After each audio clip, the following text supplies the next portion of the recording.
your ATI account way of practicing those case study. And I was working in your La Charity. La Charity is in your bookshelf. You have a bookshelf. If you don't know how to access your bookshelf because you don't ask that, you can ask IT or your professor. And in your bookshelf, you have, okay, let me go to my library. And you have there, oh my goodness, what is it? Just a second, my books. I think that I have it. And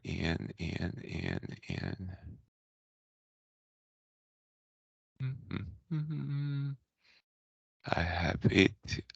And this is here in your bookshelf.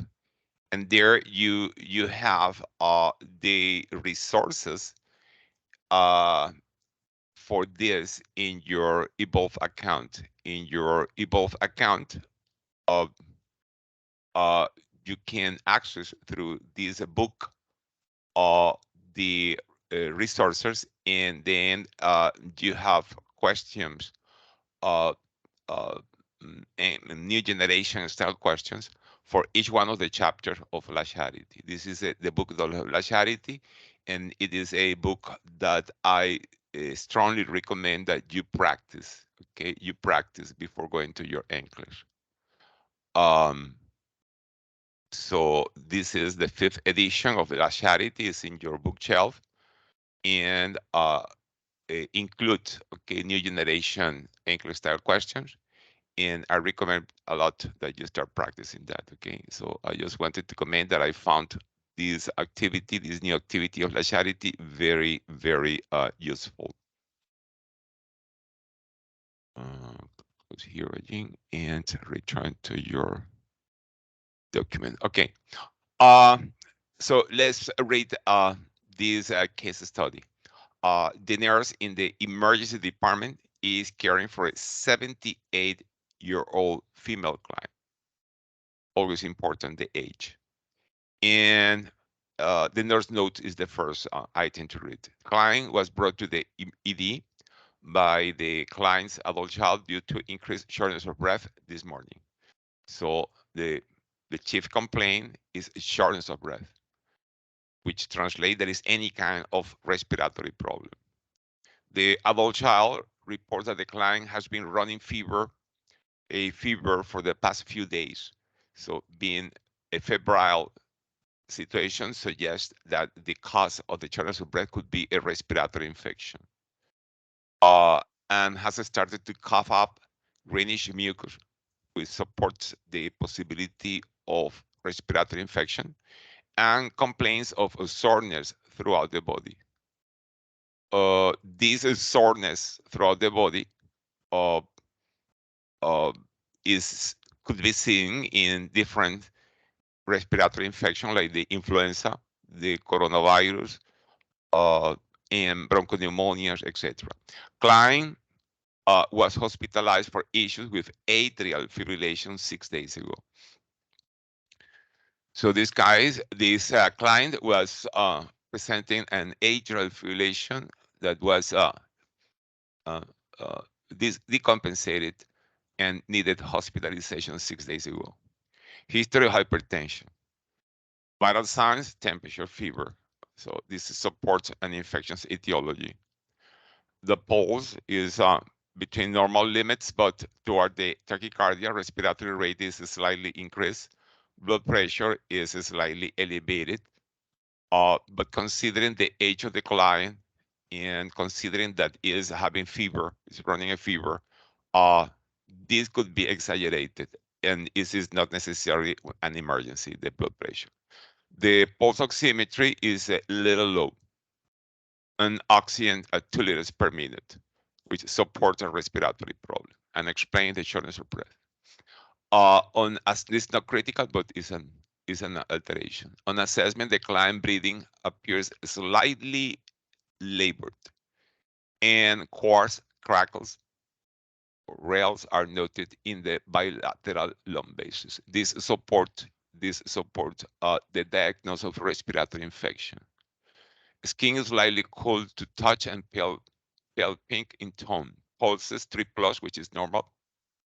Is increased. Is a strong pulse and irregular, which is compatible with the diagnosis of atrial fibrillation.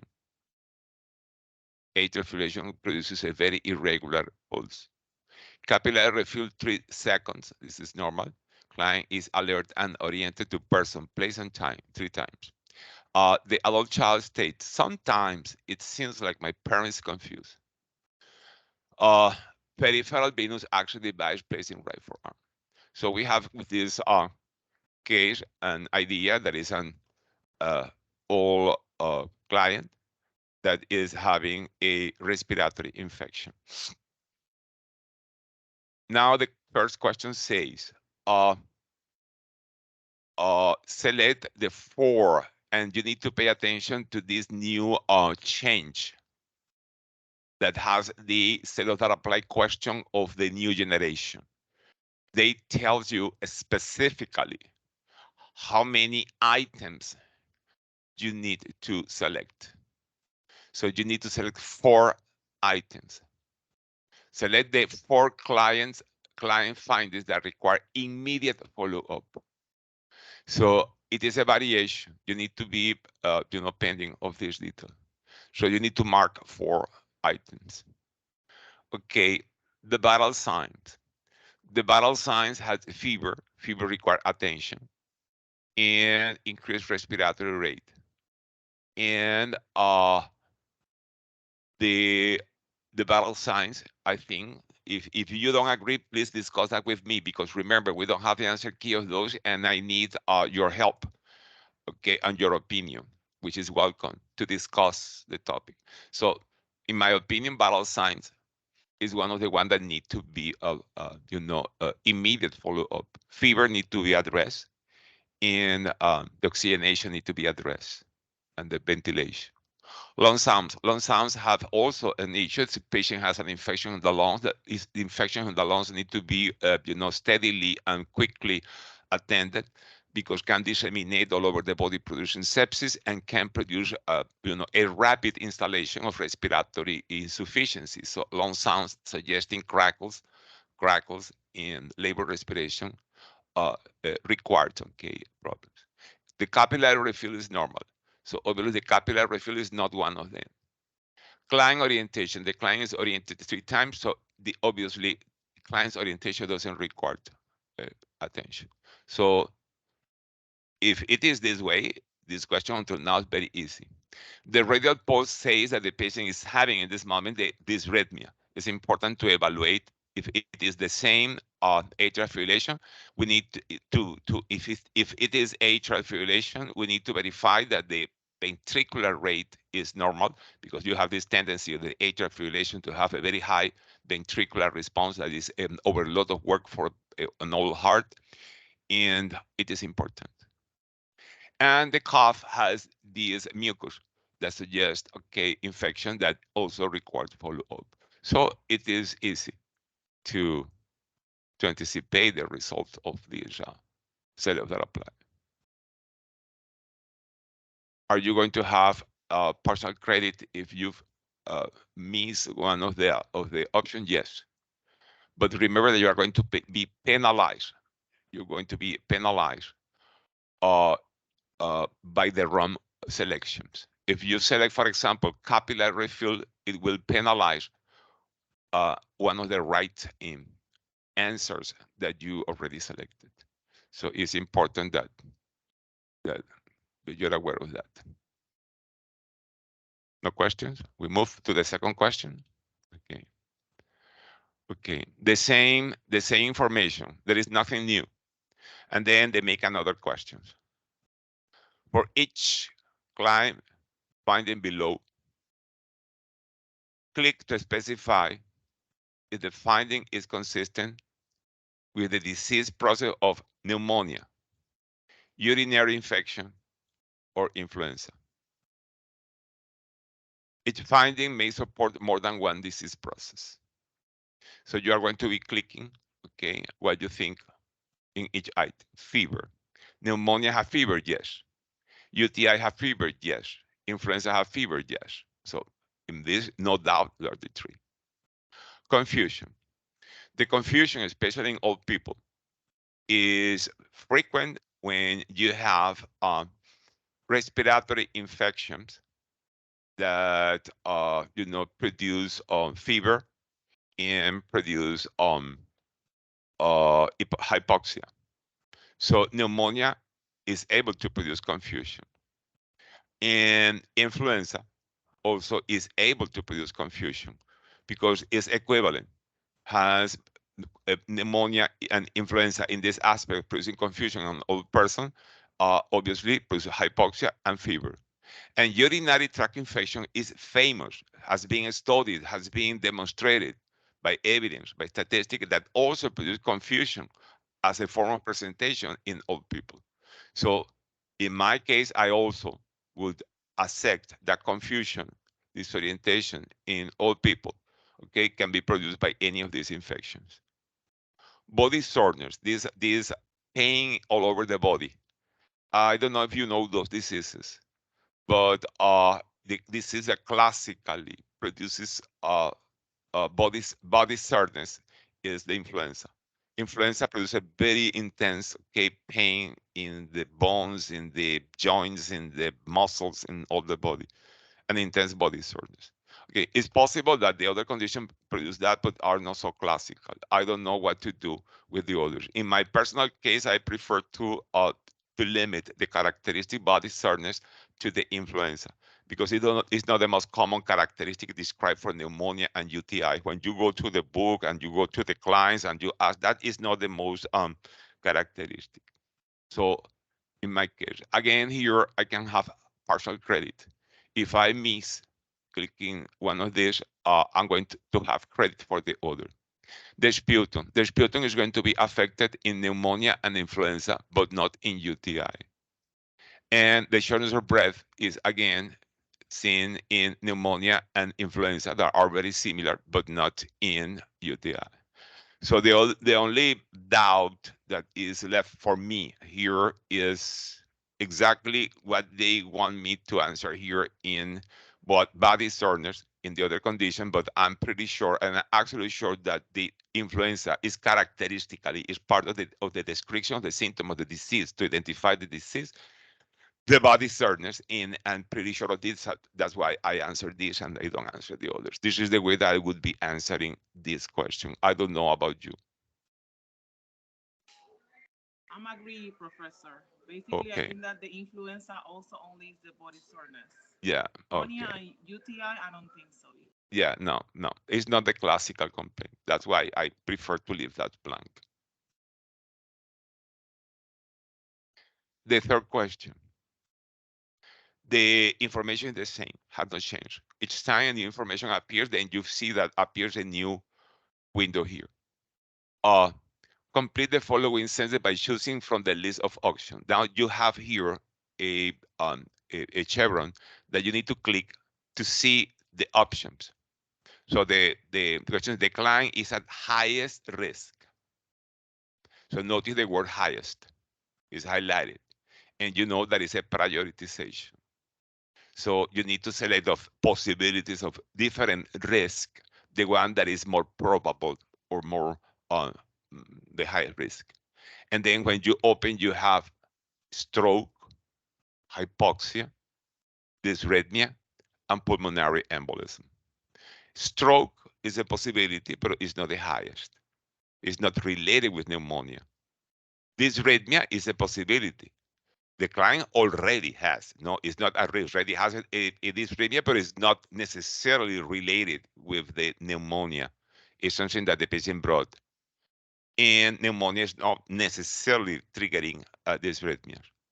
Who could do that, but not necessarily. Pulmonary embolism is not a complication, a usual complication of pneumonia. It's more a complication of deep vein thrombosis.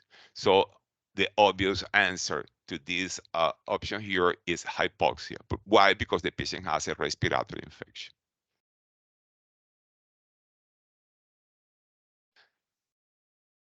The question number 4. Now there is a new information. 2 hours later, uh, the nurse is called to the bedside by the adult child who states that the client isn't acting right. The client isn't acting right. So some confusion, some mental issues, no, some brain hypoxia. On assessment, client is difficult to arouse, pale and diaphoretic. It is no good. Vital signs: the pulse increases, respiration increases, and the blood pressure decreases. So it looks like there is a systemic inflammatory response, because now what was in the lung is producing a reaction in all the body, in the blood pressure, in the pulse, etc. So probably this hypotension is part of a inflammatory response syndrome. So what was initially in the lungs now is in all the body, in all the blood. This is what we call a sepsis, no? That they prefer to call now inflammatory response, systemic inflammatory response SIRS, systemic inflammatory response syndrome, which is the dissemination of the infection in all the body. This dissemination produces cytokine substances that produce vasodilation. The vasodilation produces drop of the blood pressure.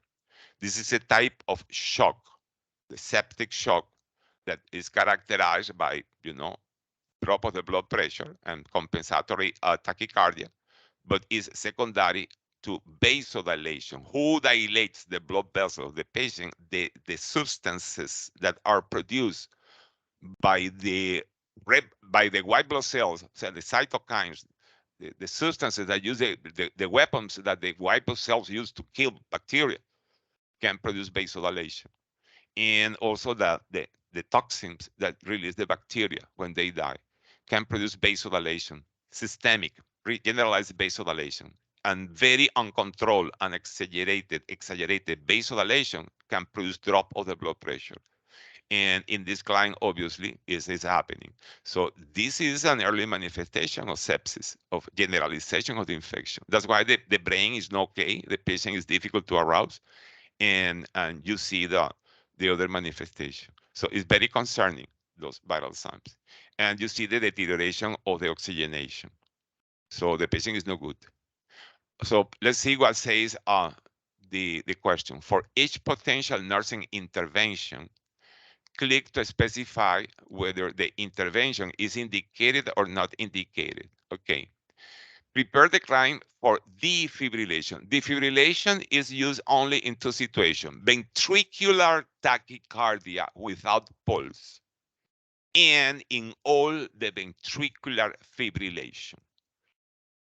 In atrial fibrillation, that is a past medical history of this client, we don't do defibrillation. If in elective, stable clients is needed, they can do cardioversion, but not defibrillation.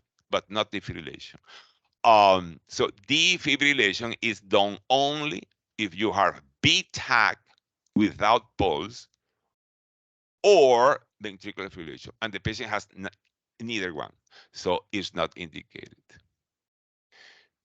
Place a client in semi-Fowler position. So here I have a conundrum. We have low blood pressure, that you like to put the patient in modified Trendelenburg, but at the same time have a patient in respiratory distress. So I need to use ABC. What is the priority, the circulation or the airway and breathing? You want to place the client in semi-Fowler, or in Trendelenburg, okay? And I say the priority here is airway and breathing over the own blood pressure. Yes, I can work in the blood pressure through other ways. I think that is pertinent to improve airway and ventilation, to put the patient in semi-Fowler, because the patient in semi-Fowler can breathe better. And the patient has primarily a problem in the lungs. So based in this analysis, they say that semi-Fowler position is convenient, no matter that the blood pressure is low. But what I can do for a blood pressure, you are going to see that here is the intervention. The other, request an order to increase the oxygen flow rate. You have with 2 liters, 91%, and you can improve that.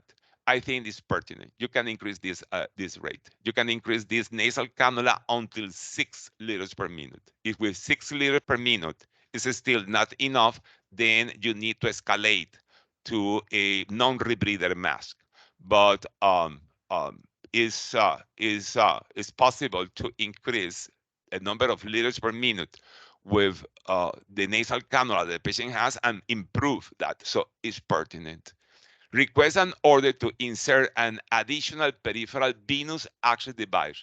Okay, so yes, I want patients that are critically ill, patient with shock, and any patient that is traumatized, etc. I want to have 2 veins taken because she had 1 vein taken, is mentioned here.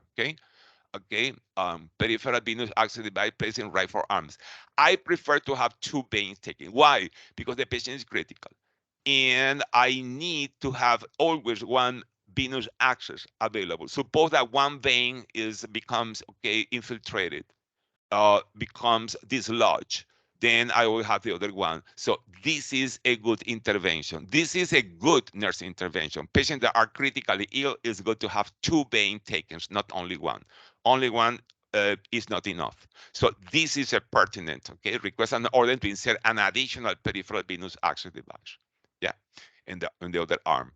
And then the other question, request an order to administer intravenous fluid bolus. This is what is recommended, to do when you have vasodilation in shock and drop of the blood pressure. The first step is to administer isotonic solution, normal saline of lactate ringer, preferably normal saline, because there is an increment in lactic acid in the shock, so that's why normal saline is preferred.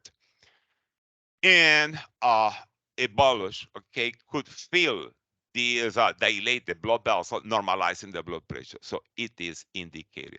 It's something that I want you to learn if you don't know that. In patients with infections and hypotension that you suspect septic shock, the first intervention is administration of fluid to improve the blood pressure. So bolus of fluid. And of course, oxygen is convenient, and of course, taking specimens for culture and initiating antibiotics as soon as possible. This is the way that that a patient with sepsis need to be managed. Remember that one test that maybe you don't know is done in the blood of those patients to confirm that there is sepsis is lactic acid, because the concentration of lactic acid in the blood increases significantly in patients with sepsis. And it's part of the test, and it's even a prognostic factor. So I don't know if you agree with me, but I'm pretty sure that this is the Professor, recommendation. Yes. I have question. Like since the patient have a crackles, it's good to give the oxygen. Yes, with crackle, we give oxygen. Why not? With Okay. crackles. Remember that crackles has many meanings. Crackles could be a, in pulmonary edema, because excess of fluid could be presence of water, liquid, yes, inside the alveoli. But the crackles could be the presence of pus, which is also liquid inside the alveoli. So inflammatory exudate. In this case, we suspect that the crackles, that is this sound that when the air enters in the alveoli during inspiration, then finds in the alveoli that should be empty, finds pus, you know, because there is a pneumonia, and this produces crackles. So the pneumonia, the bronchopneumonias, the respiratory infections, where you have, bacteria, viruses, and white blood cell producing inflammation, you have pus there. You have exudates of fluids there that are considered pus in the alveoli, and this is what produces the crackles in infection. When you have heart failure, pure heart failure, which is different. It's a weak heart, or the patient has too much water in the body. Then you have water. there in the alveoli. And then in that case, the administration of a volume of a IV bolus of liquid could be contraindicated in that case. But this is not this case. This case is not excess of fluid. This case is not heart failure. This case is a bronchopneumonia with ¿cómo se llama? Pneumonia with sepsis, and the patient is presenting the hypotension of the sepsis, and the administration of an IV bolus of fluid is indicated, and the oxygen is indicated in any case where the gas exchange is impaired and there is a decreased oxygenation. Okay, for test purposes, the only situation that you need to be aware that oxygen could be harmful is in myocardial infarction.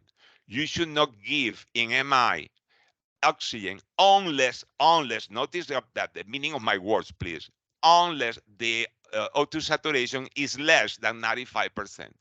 If you give oxygen as a routine in myocardial infarction to patients that have 95 to 100 O2 saturation, this evidence has demonstrated that the oxygen can produce deterioration, could be bad for the client. But if the MI has a O2 saturation less than 95, yes, oxygen is given. So oxygen is limited in patients with MI because need to be given only if the MI have less than 95%. But in this case, we have obviously and 91%, even with oxygen 2 liters. We can improve that, and it is going to be convenient. Oxygen is okay in patients with pneumonia. Oxygen is okay in patients with asthma. Oxygen is okay in patients with sepsis. Oxygen is okay in any patient that have the O2 saturation less than 95%. We give the oxygen with a lot of care if the patient have chronic COPD, to be redundant, COPD, because we can give oxygen, yes, but need to be very careful not giving too much oxygen because you can take the hypoxemic drive and the patient could start hypoventilating. So those are the precautions of oxygen. But yes, we can give oxygen to a patient with pneumonia. We can give oxygen to a patient with crackles. There is no problem. Remember that. We are careful with the oxygen of not giving too much oxygen in COPD and not giving at all oxygen to MI that has 95 to 100 O2 saturation. No oxygen at all. No 1 liter, zero. Okay. In this case, those are at least for test purposes, the two conditions that I like you to remember that there is limitation in the administration of oxygen. But in this case, we have a patient with respiratory distress, elevation of the head of the bed in semi-Fowler, and giving oxygen is convenient. Thank you. It's clear. Okay, well, good. Thank you for your question.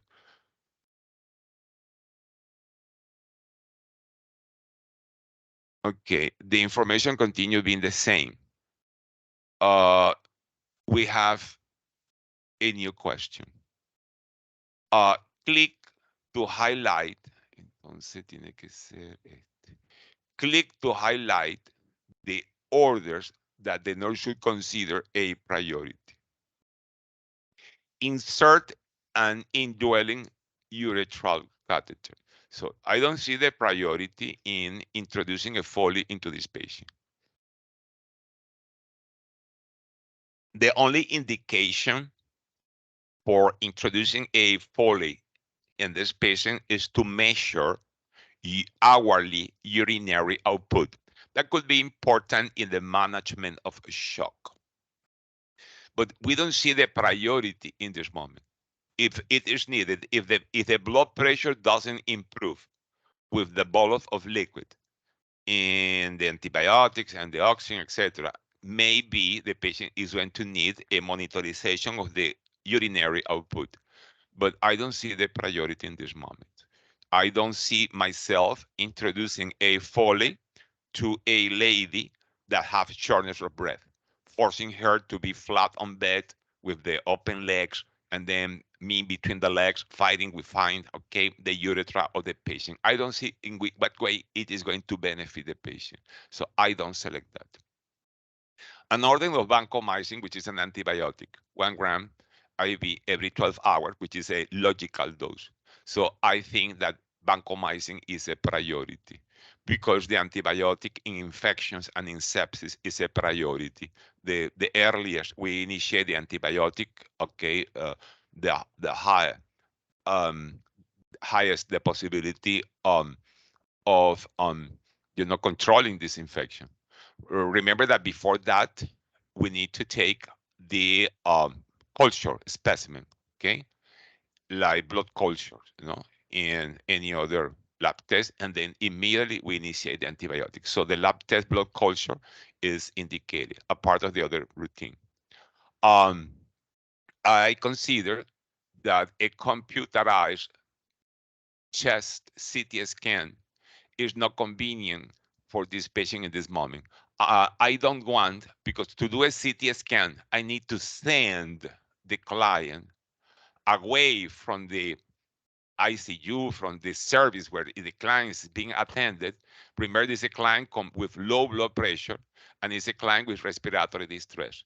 Sending a client in respiratory distress and with hypotension to another floor to, to have a CT scan, which is not going to cure the client, it's not going to improve the client, and it's not going to provide extra information to the information that we already have. The patient has a respiratory infection, probably bronchopneumonia, bilateral bronchopneumonia, and the patient is in sepsis. So obviously, the CT scan is not going to add anything, and it's going to be a risk to send the client. So I don't want to send the client in this condition with hypotension and respiratory distress to another floor to do a CT scan.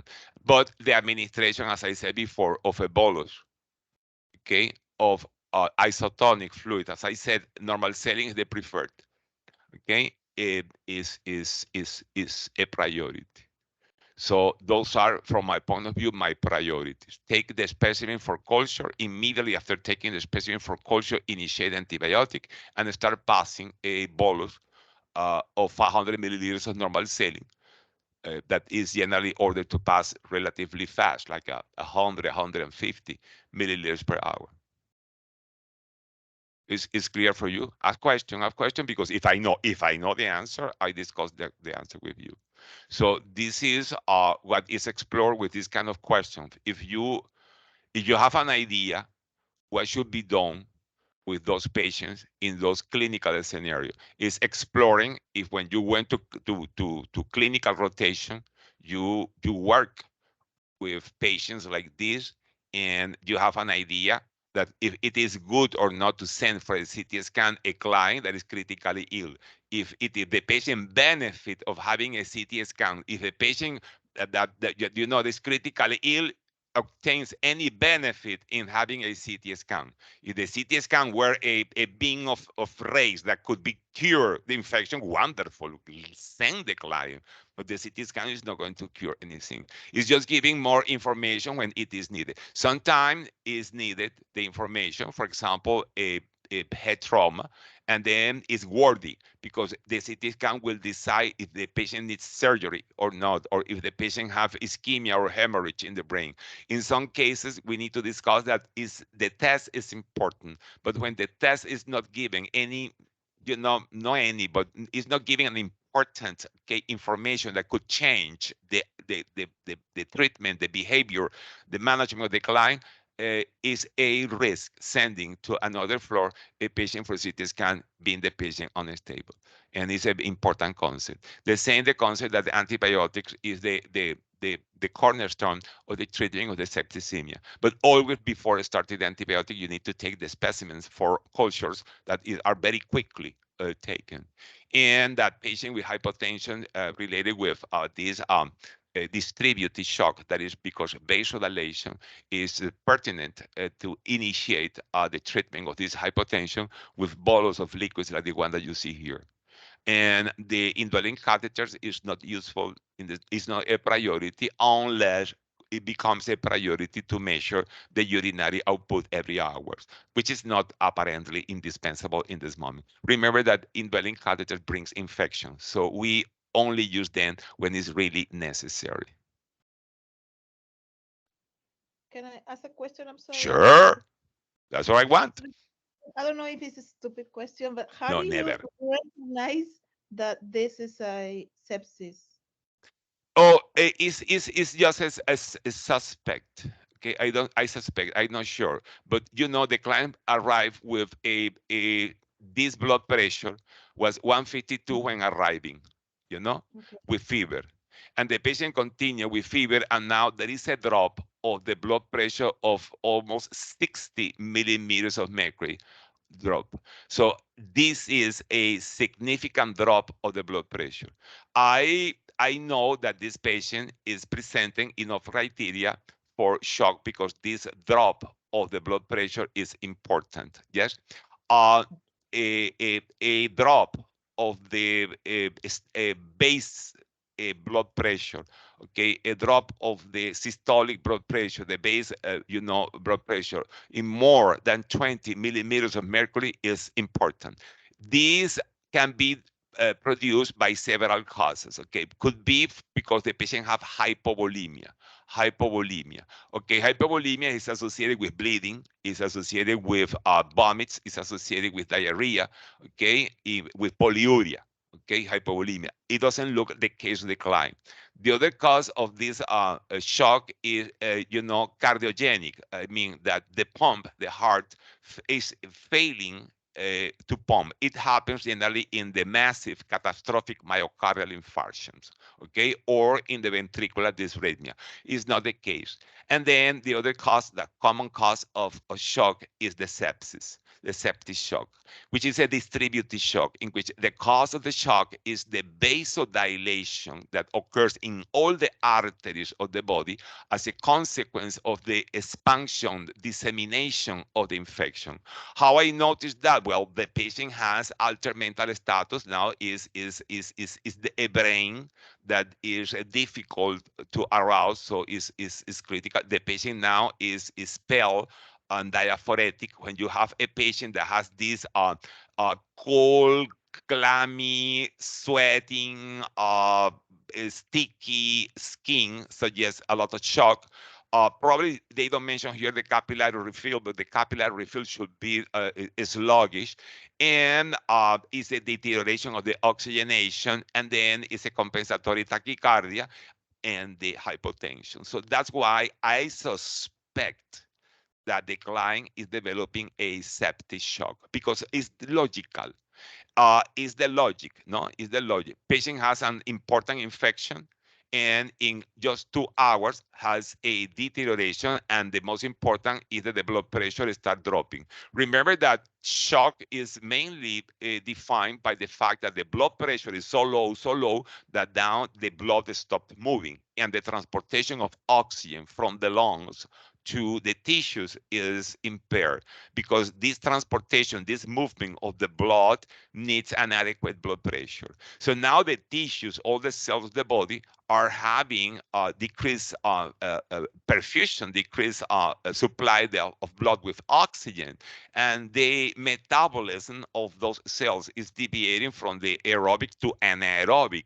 So now the patient is developing important amount of lactic acid, because each time the metabolism deviate because generalized, hypoxia to anaerobic, you have a massive producing of lactic acid. This is producing acidosis, and that's why I told you it's very important in this client to support what we suspect, which is a sepsis, is a determination of lactic acid in the blood, which support the suppression. But you need to know that generally the diagnosis of sepsis or systemic inflammatory response syndrome is when you notice that a patient with an infection, an important infection, the infection is moving from localized to generalized. And this is what you see. You see that all organs start being affected, and brain is one of the most frequently affected. You notice the hypotension, and doesn't need to be a hypotension of 0 or 60 or 50. When you see that from 150 drop to 90, it is catastrophic. It is a very severe drop. So it is suggestive of shock. And because the type of shock that we suspect here is related with infection, a sepsis will be should be your first suspicion. It is a tendency now recommended by the Joint Commission that any patient with any infection, urinary, respiratory, whatever, should be when arriving to the ER, to the emergency, to a surveillance or protocol to rule out sepsis. You don't need to wait until the patient is, overtly septic, in a terminal shock, or is in the autopsy to say, oh yes, it was a sepsis. It's important to do an early diagnosis of the sepsis, because if you wait too much, then it start appearing the end stage of the sepsis, that the multi-organ dysfunction syndrome, the MODS, in which you have this domino effect, this snowball effect, when the organs start failing one after other. First, fail the kidneys.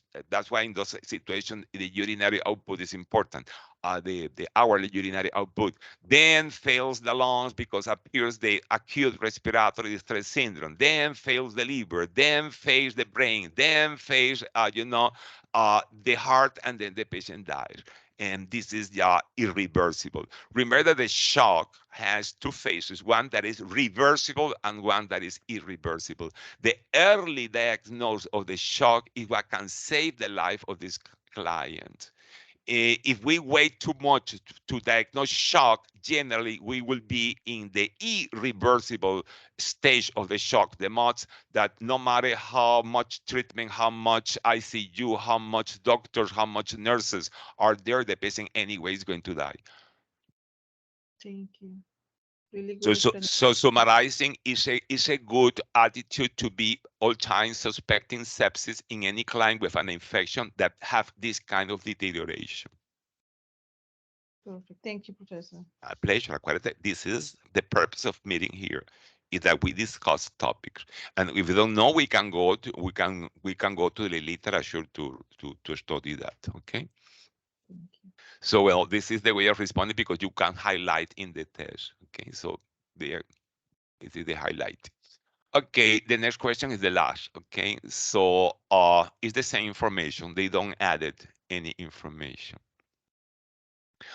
The question say, for each assessment finding. So this is the assessment finding, is the the present assessment finding, probably after these interventions.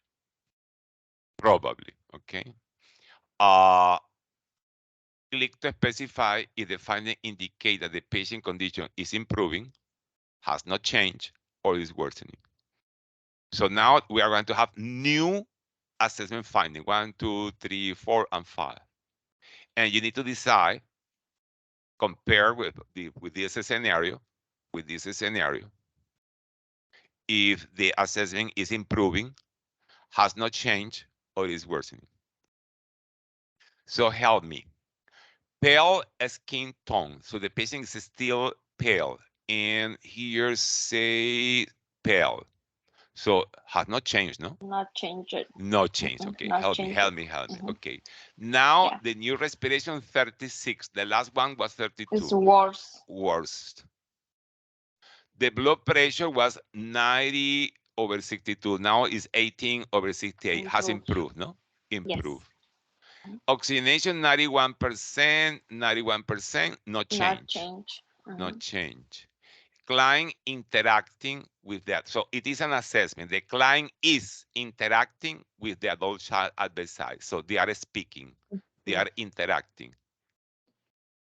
I think that is improved, Improving. because improving, because here the client came running to you to say, my mom is strange, and then the patient was difficult to arouse. So now the client is interacting with the child, so it's improvement.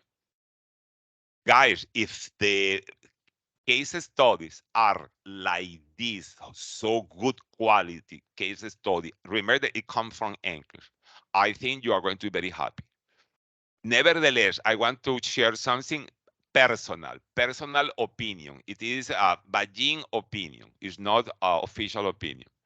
I've been practicing case studies with Saunders Sounders and are more difficult than this.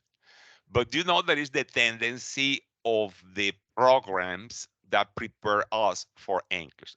They are more difficult than the own English because it is a good strategy to overtrain athletes or people, over prepared people for a competence. So when they go to the competence, they find the competence easy.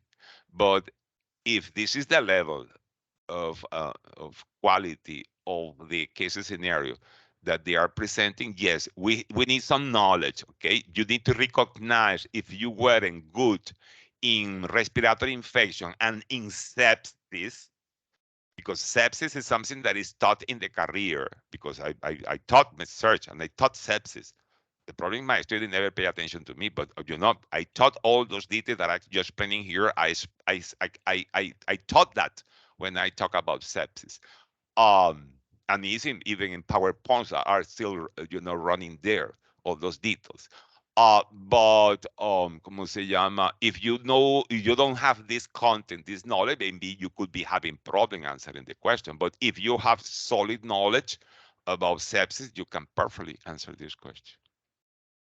So it's my opinion that it is a very fair question and a question that is compatible with the level, the entrance level required, okay, for the test. Okay, nevertheless, remember that those are not going to be the most common questions. Those are going to be the minority. Um, Not only case studies, there are going to be other new style questions that, like the bow tie that I already practiced with the group a couple of weeks before, and are also here in this document. But necessarily, mandatorily, you are going to have in your test 3 of these case studies, and each one with 6 questions. So in total are going to be 18 questions from case study. Be sure of that. You can have more case studies, but those more case studies would be uh, if you need to have a longer test. You can have a short test, 85 question, 90 question, 95 question, because quickly the anchors can reach with 95% of confidence that you know or you don't know. But then you can have a longer test. You can have a test of 150 questions. If you have a long test because you need more questions, the program still cannot still decide if you know or if you don't know, then you can have more case study. But you know what? Some of these extra case study could be non-graded, okay, non-score, not graded, no points given. It's just evaluation, exploration, you know. But be sure that you are going to have mandatorily 3 case study with this question. You are going to have and are going to be evaluated. I want to say something. Yes. I just went to the test on the first, and I got 15 case studies. Okay, but Before how that, many questions? How many questions you made? I did 140, 140, almost the but I maximum. did the 15. I count until the 85. And 50, 15 with 6 questions each one. each, yes. No, Okay. 15 of 6 of each. So almost the whole test was Okay, so you have, new say, por 5 es generation. 30, llevo 3, 90 questions were 90, from case yes. study. Okay, probably the majority of those questions were not graded. Okay, Yeah, but you can have until 5 case study. Okay, yeah, this but is that's what the one. this is what this place, you They can say go to, don't believe me, go to this place where you obtain this document. Yeah. I saw it too. But And this is what they say. This is what they say. Okay. and Uh, then it freaked out and I didn't pass, but it was a lot. what is the moral of that? That the more questions that you have, more new generation style question you will have. Okay. If you pass your test with 85, you are going to have only 3 case studies. It is not said by me, it's what they say. And But if as you only have 85 questions, the one that they're not counted in there or there are going to be 15 that are not counted. So in, remember that of these 85 questions, there are 15 questions that doesn't count. But yeah. you will have 3 case studies among those 85 questions that are going to yes being counted. Okay. Counted. But as you increase the number from 85, the number of questions, then you will have more case study. Okay, no more case study. And some of those case study could be non-graded. Okay, non-graded. Okay, and so the moral is that the best that you do in your test, the least new generation question you will have. Okay, and as it The better that you increases, do in your test is going to be the less. if you pass your test with 85 questions, you will only have 3 case study with 6 questions, so 18 questions. This is set by them. But as you increase the number of questions, because the test still doesn't know, the program doesn't know if you know or you don't know, and then you are going to have 90, 100, 130, 140, then you will have more case study, more case study. Okay. Mhm. But some of those case study that you will have could not be graded. Okay. Could not be graded. And well, it's unfair asking you this question, but how you found those case studies? Too difficult, fair, stuff that you know? I What is found your opinion? 98% of the test, I knew the concept. And then at the Okay, beginning okay. It was is it is a good a good yes, a good good thing. Yeah. beginning. O sea, it is a good beginning. I'm so sorry that you couldn't pass on the first attempt, but it is a good beginning. So probably the next time you will be applying your knowledge I better. thought that the problem I thought that I need to do the time. I didn't know that I can take my time, respond 100 questions, and it doesn't matter if the time the Okay. 5 hours go. So I was running to finish the 150 questions. Oh, don't Yes, wrong. yes, yes. Enjoy the test. That's Enjoy the test. that's Don't the escape. Don't. Yes. If you have this avoidance yes, attitude, then you are going to answer the first that comes to your mind because you don't like the test. You need to learn to yes. enjoy the test, especially if you Yeah, are that's the studious. best advice. That's the best advice. Enjoy the test. Mhm, mhm. Especially if you found that 90% of the content you knew that Yeah, you you are a know that. person that can enjoy it. Yeah. Okay. And then And also I found the examples that is here in this document are exactly the same of that's the why case that that's study. why that's why I'm doing this document with the Yeah, class, because I exactly. know I know that a lot of questions of this document have been actually It's text exactly the same. Yeah. wording by wording, okay, in the text. That's why I'm And you insisting. know why even a lot of las mujeres de parto, what is it? Oh yes, OB, OB, yeah, a lot. a lot. Like Okay, okay, OB and diabetes, okay, okay. precious ulcers, or nothing out of this world. Okay. Was Okay, just honey. I'm sorry you didn't pass, but it's just a test. You can test yes, again. So yes, the next time I want a more positive attitude. Enjoy the test. Don't be afraid. Remember, it's just a test. You are yeah. healthy. You are, safe. Your family is safe, and this is the important. If we fail the test, okay, we can do that again. The idea of, especially for us, is very important. You pass the first attempt, but if it doesn't happen, it doesn't mean that we are lost. We still can pass the test. Today in the morning, I was working with a group of students, and one student, okay, was student that was working, took the test for 10th time. I don't want that for you. Forget it. I'm just making a comment, okay? It's not going to be your case. Don't take it as a. But do you imagine how perseverant is this person? Yes. And she passed We with passed. Wow. 78 questions, and she Wow. That's had awesome. the new generation test. Okay, she took the test at uh,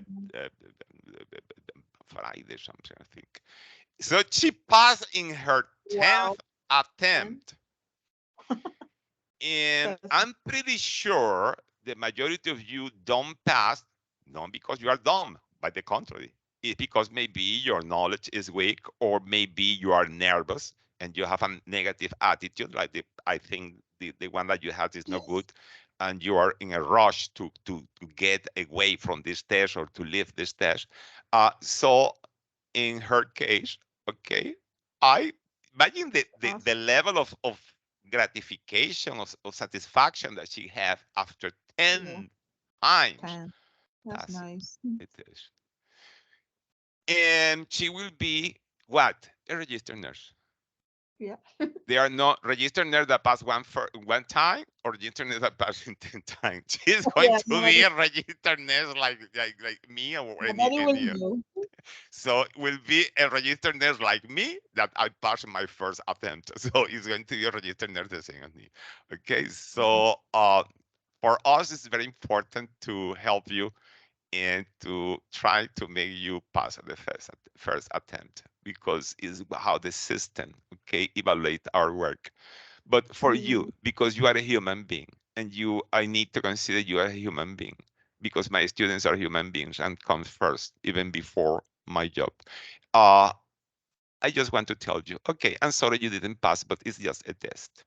It doesn't mean that you are going to be a bad nurse. You could be a wonderful nurse, even if you didn't pass the first time. Okay?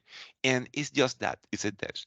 Okay? I recognize you lost 200 bucks, but uh, you spent 200 bucks in stupid stuff, okay, like shoes, etc.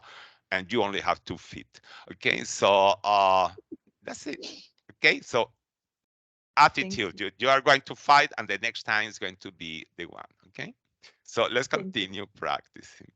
Interesting comments, guys. I enjoy a lot when you share with us your experiences, because it helps us. So the other people that were hearing here and are going to take the test, your attitude during the test is very important. Anxiety is not going to help you. So you need to learn how to control your anxiety. Okay, and anxieties make you fail. Don't take medication, but learn to control your anxiety. Being in a rush, okay, is going to make you fail. So when you are in a situation that you don't like, the tendency is to run very fast in this situation to get out of this situation as soon as possible. This is not good during the test. So you need to learn to enjoy the test, to wait each question and say, oh, look at this. I'm going to fight each one of the 140 questions. I'm going to fight each one of the questions to defeat. That's why in my in my classes I use a imaginary person called the Kakatu. Okay, and I say the Kakatu is an old lady that write the English questions, and then we need to defeat, okay, the Kakatu. And I create this this stupid, okay, situation. uh I, re- s- so I remember you that during the test. okay, so you go to the test just to fight the same way that with all the energy and the stamina that you fight when you are fighting with your sister or your brother or your friends, etc. Okay, that's it. Okay, let's continue. The nurse is caring for a client who is receiving a blood transfusion and states, I feel chill. Chill is like cold, no? Is that like having chills. and having a back pain. This back pain is frequently presented in questions where the blood is incompatible and the patient is presenting a severe transfusional reaction because by some kind of mistake is receiving the blood that is not appropriate for the group that belongs to the patient. So these details should make you think in the question that this is a severe transfusional reaction. There is incompatibility of the transfusion. Of course, the first thing you need to do is to stop the transfusion. This is very concerning, the back pain, because the back pain is very characteristic of this problem. Remember that when this happens, when the person receives incompatible blood, this reaction of the antibodies that naturally have the patient destroying the foreign red blood cells are going to release substances that are the same substances, cytokines. Cytokines are called these family of substances that produce the septic shock. You remember the septic shock, the vasodilation, don't it, guys?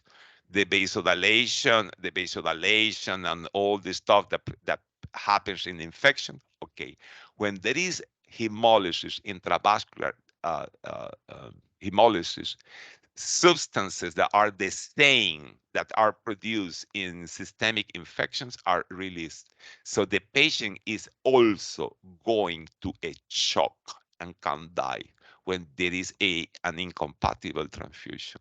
And the release of the free hemoglobin after the hemolysis in the blood, this hemoglobin release, and this release hemoglobin ends in the kidneys. The kidneys are in the back. So it is a possibility that these acute damage of the kidneys could be related, not necessarily, but it's a good mnemonic with the back pain. And then the patient start peeing with hemoglobin. In the urine, you find hemoglobin. It's a reddish urine with hemoglobin. And this is what happens. But the blood pressure drops. The lungs get inflamed, acutely inflamed. This is the acute respiratory distress syndrome in which there is inflammation in the lungs, and now the lungs, the patient has hypoxia. This is because the transfusion. And the patient has shock, the patient has, respiratory distress, the kidneys start shutting down, the patient is critically ill.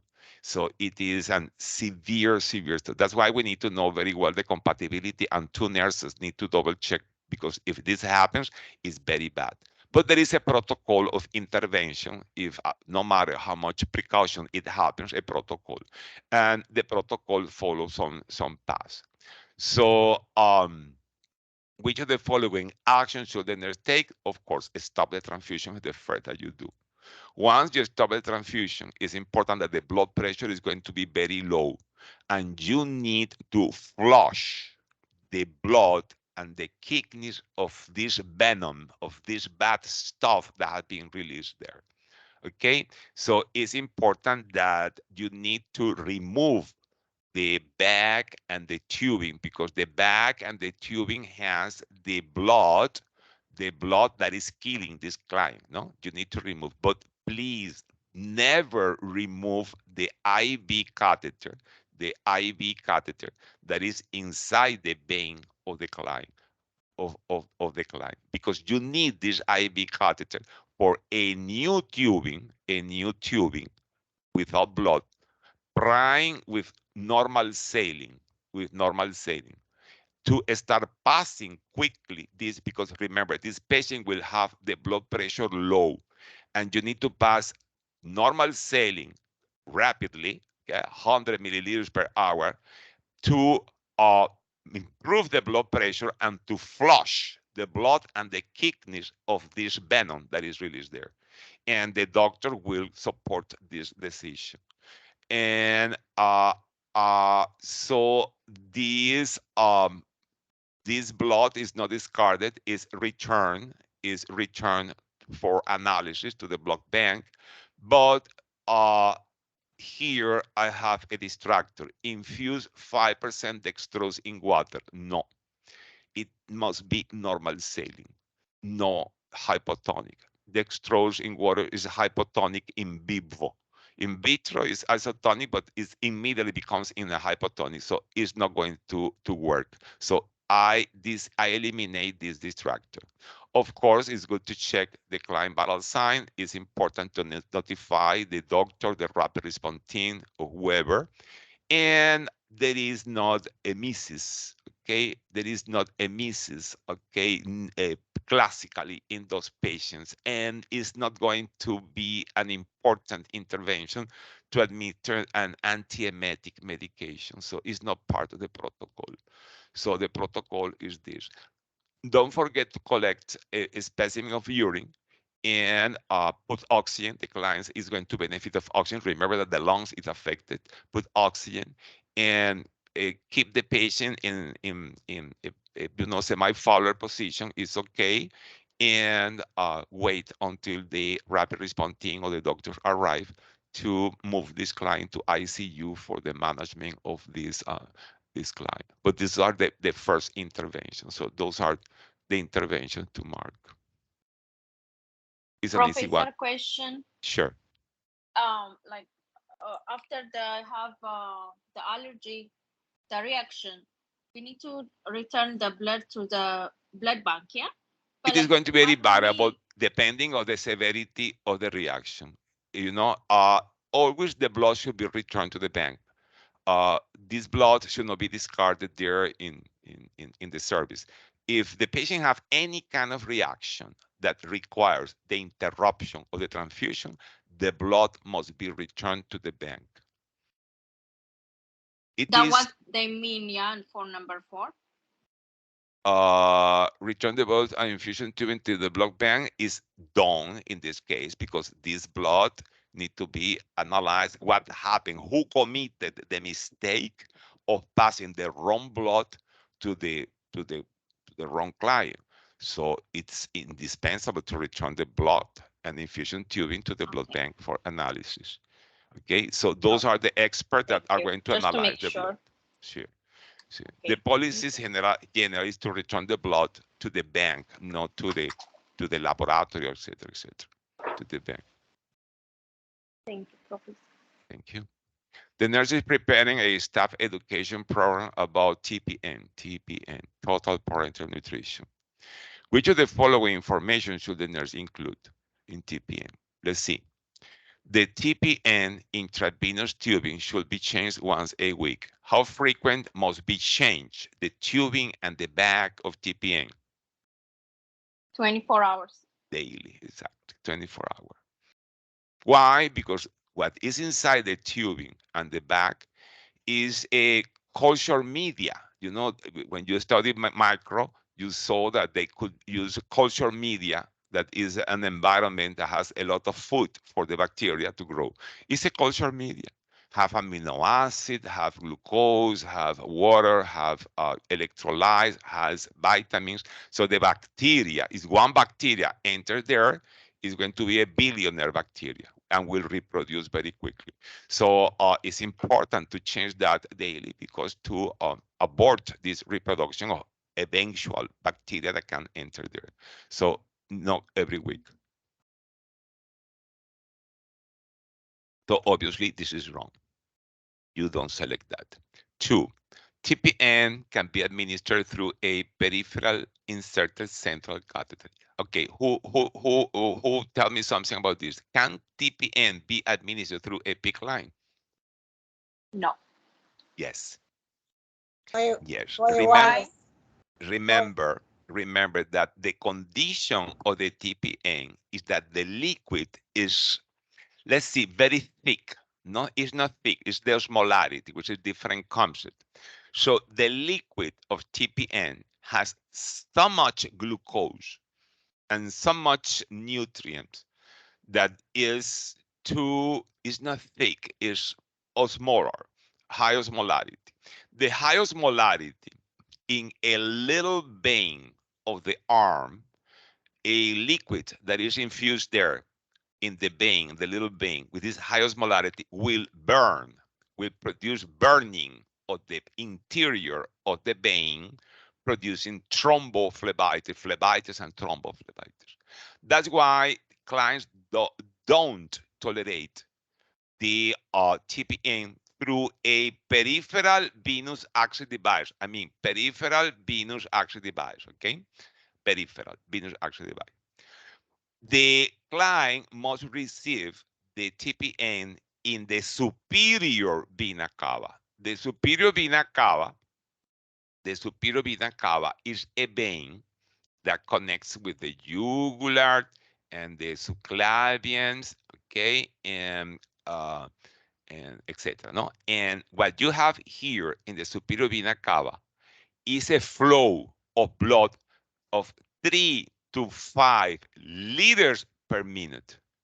Each minute you have there flowing here, okay, an amount of blood that is huge, okay, that is huge, amount of blood that is huge, okay, coming from all this, yes, okay. So now the nurse or the doctor insert, let's put that green, a catheter here, but it's a catheter inserted here in the arm, but is very long and come through the vein here, the humeral vein, the axillary vein, and enters in the subclavian vein, and the tip of the catheter, is in the superior vena cava. This is a very long catheter and is verified with X-ray that the tip of the catheter or the peripheral inserted central catheter, because the tip is in the central vein, yeah, is in the superior vena cava.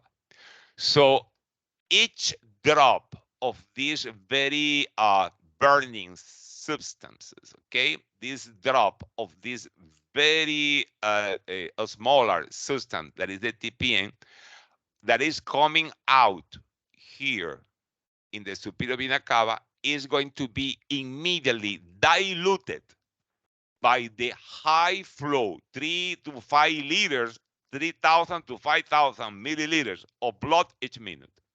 And that's why any catheter that has the tip inside the superior vena cava is good to administer TPN. Could be inserted directly, the catheter here in the subclavian by a doctor, no?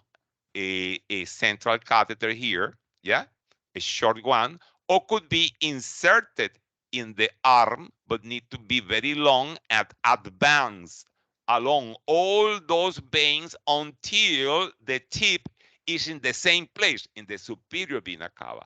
So a peripherally, okay, PICC line inserted central catheter can just use for TPN because the liquid will be coming out in the superior vena cava, where it's going to be diluted by the high flow of blood. So PICC line and central catheters are good to administer TPN. Did I convince you or not? Yes. Sure. Yes, Professor. Okay, so remember that PICC line is a central catheter. The only difference with the central catheter the doctors introduced here in the chest, in the subclavian, is that it's inserted in the arm. It's inserted peripherally, but it's very long, long, long, long, long, and the tip is in the superior vena cava. So it's a central catheter, okay? So yes, can be used to give TPN. Yes, absolutely yes. The condition to give TPN is that the tip of the catheter be in the superior vena cava. The other question, clients, the TPN should be weighed daily, of course, because remember the daily weigh is the best information you have about hydration. And the patient is not drinking fluids. And the hydration is a priority, even more than the nutrition. And it's very important to weigh the client daily, more than to see the client is becoming fat or thin, whatever. It's because the hydration. Because remember, from one day to the next, changes in the weight equals liquid hydration. Okay, and remember that each liter of fluid is going to weigh 1 kilo or 2.2 pounds. So this is the equivalent that we use to know if the patient is gaining fluid or losing fluid. So it's super important. Okay. An infusion pump is used to deliver TPN? Yes. Must be used a pump because the pump is a guarantee that the clamp is not going to open accidentally, allowing the liquid to pass very fast, which is not good. So the pump is used anytime that we need to be have a certainty, a warranty that the liquid is passing at the rate that we want. That is not going to be accidents there. When we don't use pump, when we use a gravity system that we regulate with a clamp, those wheels, okay, that we open and close, accidentally somebody or simply alone can get loose, and then the liquid can pass too fast, and this can be bad for the client. Okay, so yes, absolutely yes, convenience to use a pump. And serum glucose level will be monitored, of course, because there is a tendency to develop hyperglycemia even if the client is not diabetic. So absolutely yes, so all these options are correct.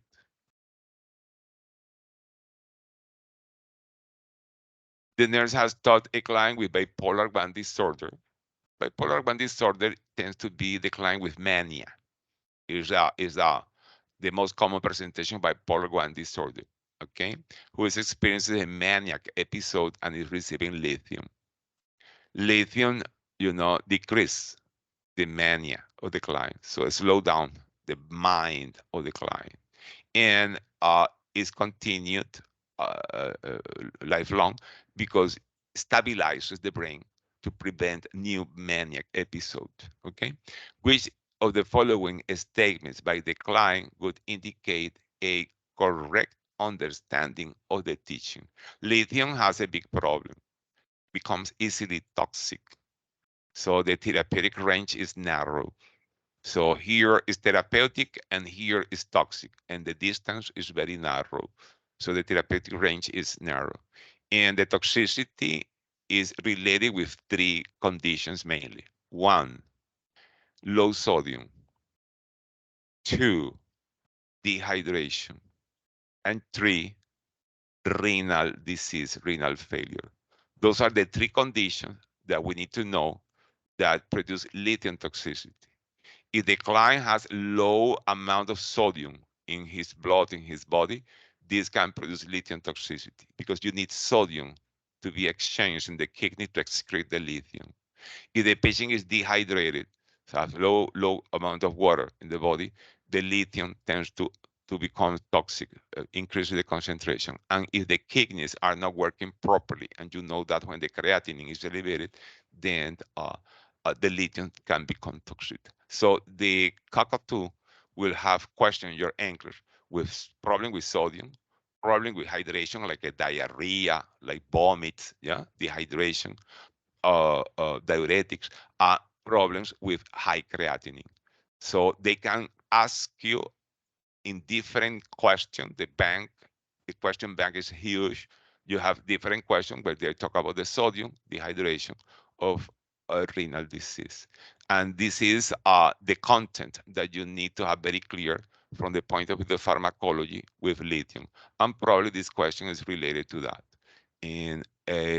And now you need to understand the question. You need to look for the correct understanding.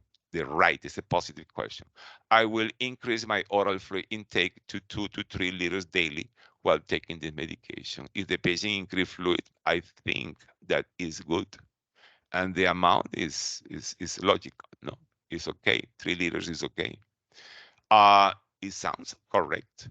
I will experience an improvement in my condition 5 weeks after starting the medication. Not necessarily. It could be a false expectation. It could take longer. It takes longer sometimes. Okay, so it is sounds like a very rigid expectation. I should decrease my intake of sodium, dietary sodium, after starting the medication. Definitively, it is wrong. A diet low in sodium with sodium restriction is going to promote toxicity. I should limit time spent in a sauna to 1 hour weekly while taking the medication. Sauna makes you sweat a lot. When you sweat, you lose a lot of sodium and a lot of water. And I say that low sodium and dehydration are risk factor for toxicity. So even if they say I'm going to limit, okay, limit the time is still going to the sauna. The patient should totally, completely avoid the sauna because the sauna dehydrate the sauna lowers the sodium. So obviously between 1 and 2, okay. So being too doubtful, okay, doubtful is better to answer number 1. This is the kind of a strategy that I like to use when I answer questions. I try to eliminate, cross out, so I don't see those anymore after I'm convinced and sure, 100% sure that those are, wrong distractors. And then I always put 2 options to compete, and I allow one of them to win. Notice that this way of answering, analyzing the question is not a rush. It's slow. But you will have, okay, when you do that without speaking mentally, enough time to do this a considered and weighed way of answering question. The nurse has administered haloperidol. What is this? This is an antipsychotic medication. This is a first generation. It is a typical antipsychotic medication that has many side effects, but are still used. To a client with schizophrenia who is agitated, is used a lot for agitation, for motor agitation. Which of the following findings will require immediate follow-up? This is a medication. By the way, a question. I want to ask you a question. Do you think that this drug is a controlled drug? Yes or not? Tell me. It's no problem with committing mistake here. Okay, here nobody is going to be penalized for that. Is a controlled substance or not? Yes or Yes. not? Yes, I Is believe is a yes. no? Is a no? It's a common question in English that I've seen this question very recently, and many of you have this confusion. There is a difference between prescription in which a MD, nurse practitioner, or physician assistant must prescribe the medication. Penicillin and haloperidol and morphine are prescription drugs. Okay, you cannot go to the pharmacy, hey, give me penicillin. What is the prescription is going to ask you the pharmacist. Hey, give me, ¿cómo se llama? You know that the one that doesn't require prescriptions are the OTC, over the counter, okay, that don't require prescription. But apart of being prescription, there are some, just a few, some medication that because has potential of addiction, and can be abused, even, how you call that, commercialized, okay, that are, a part of being the prescriptions, are controlled by the government, by the Drug Enhancement Agency, DEA, the same that as, persecuting, okay, the drug dealers, yes? And then the DEA control the prescription of those medication by the doctors, nurse practitioner, etc. Entonces, those drugs that have the potential of producing addiction and abuse are the ones that are controlled, okay, controlled. And those drugs are going to have in the box a C, that means control. Can be C2, is represented with Roman number, or C3 until C5. C1 doesn't exist in the pharmacy. This is prohibited. Okay, this is the heroin, this is the, ¿cómo se llama? The crack, this is the stuff that are prohibited. Okay, but C2 includes mainly the opioids. And you know what is an opioid?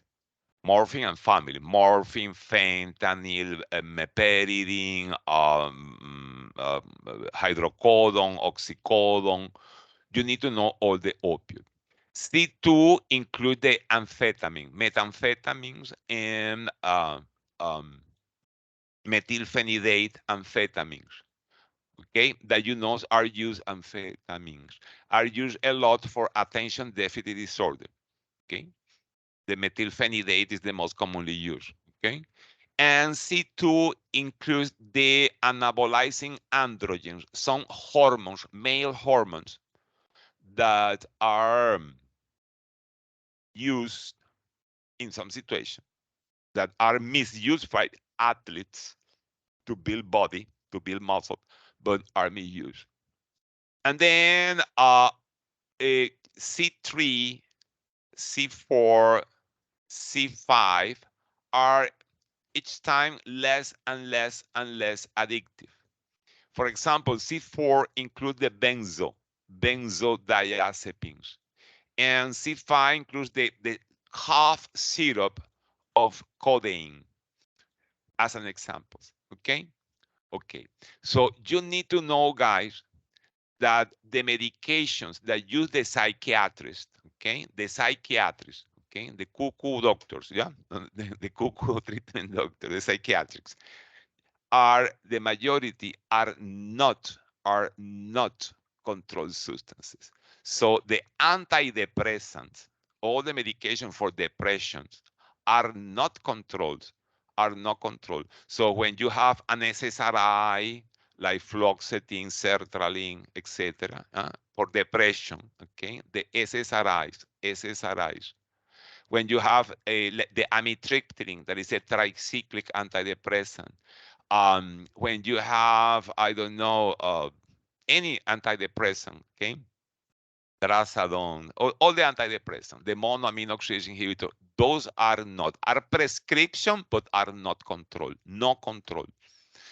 The antipsychotic, clozapine, risperidone, haloperidol,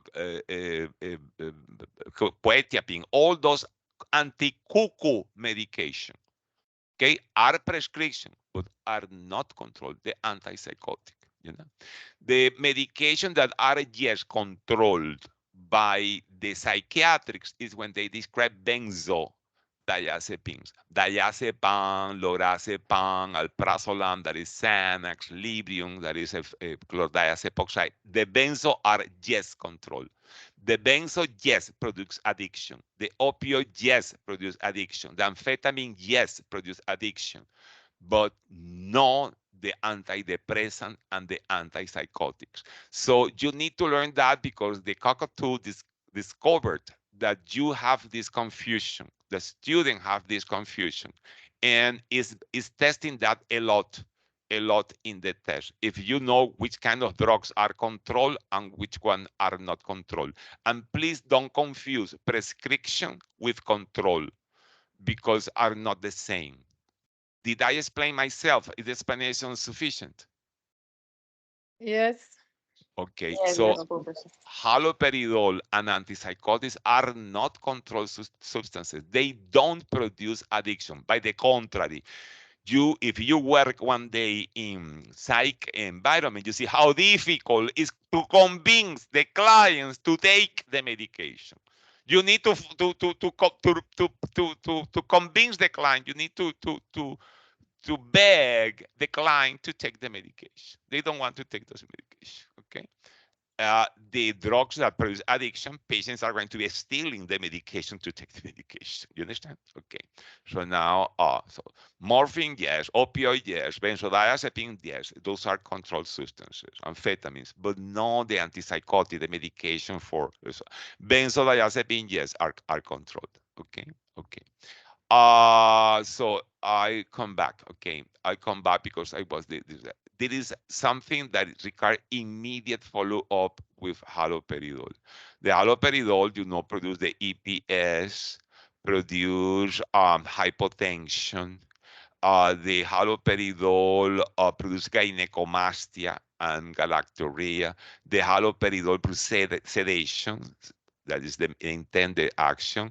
The haloperidol produces anticholinergic activity, so dry mouth, etc. But the haloperidol can produce something very bad. That is the neuroleptic malignant syndrome. So probably the worst stuff that can produce the antipsychotics is the neuroleptic malignant syndrome and the EPS are the worst. There is a lot of sensibility, etc. But the worst is are the EPS that the patient becomes stiff and shaking like a Parkinson, but it is reversible. And the neuroleptic malignant syndrome that is lethal. Okay, this can kill the patient. Okay, so let's see if you can find here what is one of these bad stuff. Lack of motivation. No, it's because the schizophrenia plus a lack of motivation. It is called avolition. If you see this word that could be that has an A before, is the lack of something. And motivation, initiative, is volition. A volition is the same as lack of motivation. This is part of the schizophrenia. This is nothing that you can do too much because it's part of this disease. It's not something that requires immediate follow-up. So we rule out that. Muscle stiffness, rigid muscles, rigid muscles. I don't know. I'm not sure. Inappropriate emotion expression. This is the same as flat affect. Affect, no? Flat affect is a characteristic of the schizophrenia because the schizophrenic clients are not emotional, are very flat in their affect. They are not happy, they are not sad, either one. And this is expected in schizophrenia. It's not something that requires immediate follow-up. Difficulty focusing the blurred vision. I said here anticholinergic activity. Those medication has anticholinergic activity.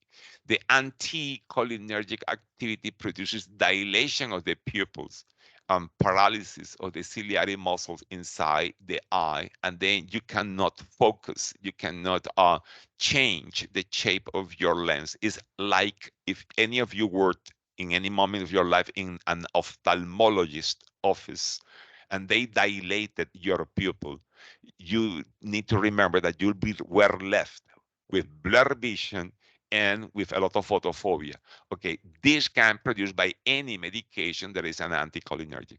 And unless the patient suffer of glaucoma, because there is a contraindication to dilate the pupil with anticholinergic glaucoma, and in any place here they are saying that the patient has glaucoma, unless the client has glaucoma, this is not important. This is as important as when you went to the ophthalmologist, and it's nothing that requires immediate follow-up.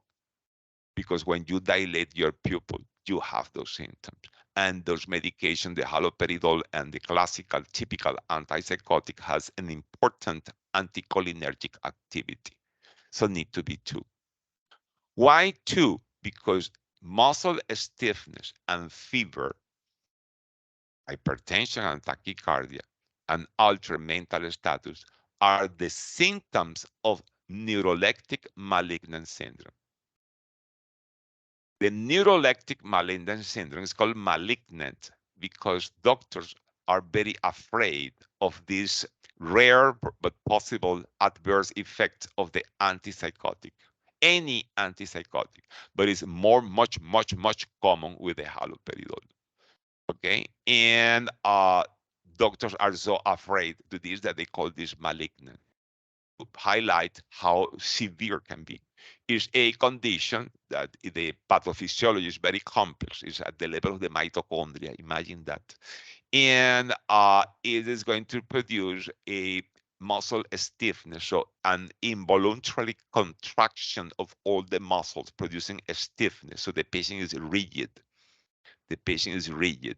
Okay, it's not loose. It's rigid, like a I don't know, like a robot, yeah, rigid, and then produces a inadequate release of heat in the mitochondria. So there is hyperthermia, fever, yeah, like a fever.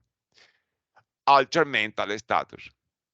There is activation of the sympathetic nervous system. Okay, so release of epinephrine. So there is tachycardia, hypertension, and these symptoms suggest that the patient is presenting this bad, okay, condition that quickly is going to evolve to shock, rhabdomyolysis, and death. So neuroleptic malignant syndrome is the emergency of the pharmacology of cuckoo people, of people with psychosis.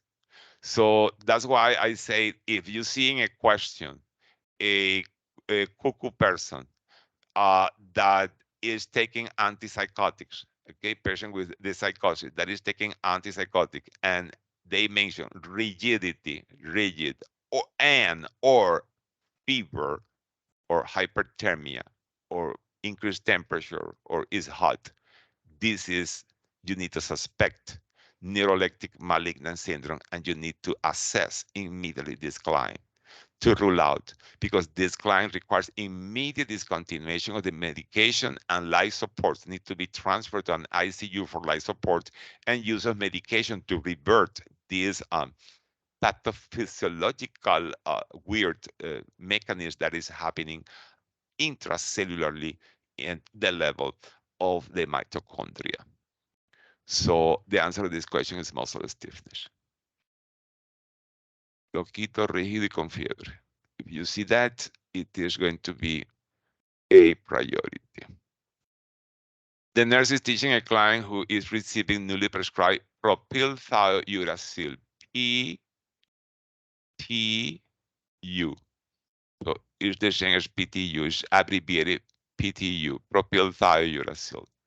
This is a medication that is considered anti-thyroid. It's a medication that inhibits the work of the thyroid gland. The thyroid gland is a gland that you have in the base of your neck that produces two hormones, T3 and T4. T3 has 3 atoms of iodine. T4 has 4 atoms of iodine. This hormone regulates the metabolism in the mitochondria, the speed in which the mitochondria burns the fuel that is glucose, okay, is the fuel that you burn in the mitochondria to produce energy, to produce ATP and heat, okay? You produce heat and produce ATP when you burn the glucose of your food in your blood, in your mitochondria of all your cells. And the speed, the thermostat of this oven, the mitochondria, is especially the T3 and T4 through a very indirect mechanism, but it's a simplification of the action of T3 and T4. Sometimes the thyroid get sick and produce too much T3 and T4, and the metabolism is too rapid and produce a lot of ATP and a lot of heat, and it is called hyperthyroidism. And you can block then the incorporation of iodine, the atom of iodine in the thyroid gland with this medication, with the PTU. So that's why the PTU is an anti-thyroid medication. It's an anti-thyroid medication. This is for what is the medication.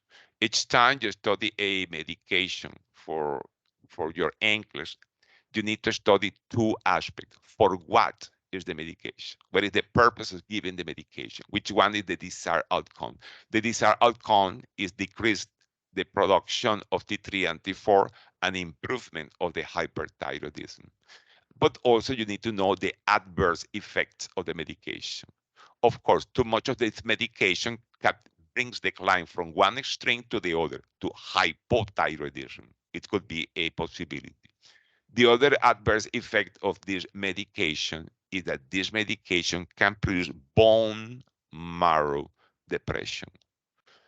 The bone marrow produces red blood cells, platelets, and white blood cells. The red blood cells last 3 months, the platelets 10 days, the white blood cell hours. So the first that you're going to see dropping, decreasing, abnormally decreasing when there is a depression of the bone marrow are the white blood cells.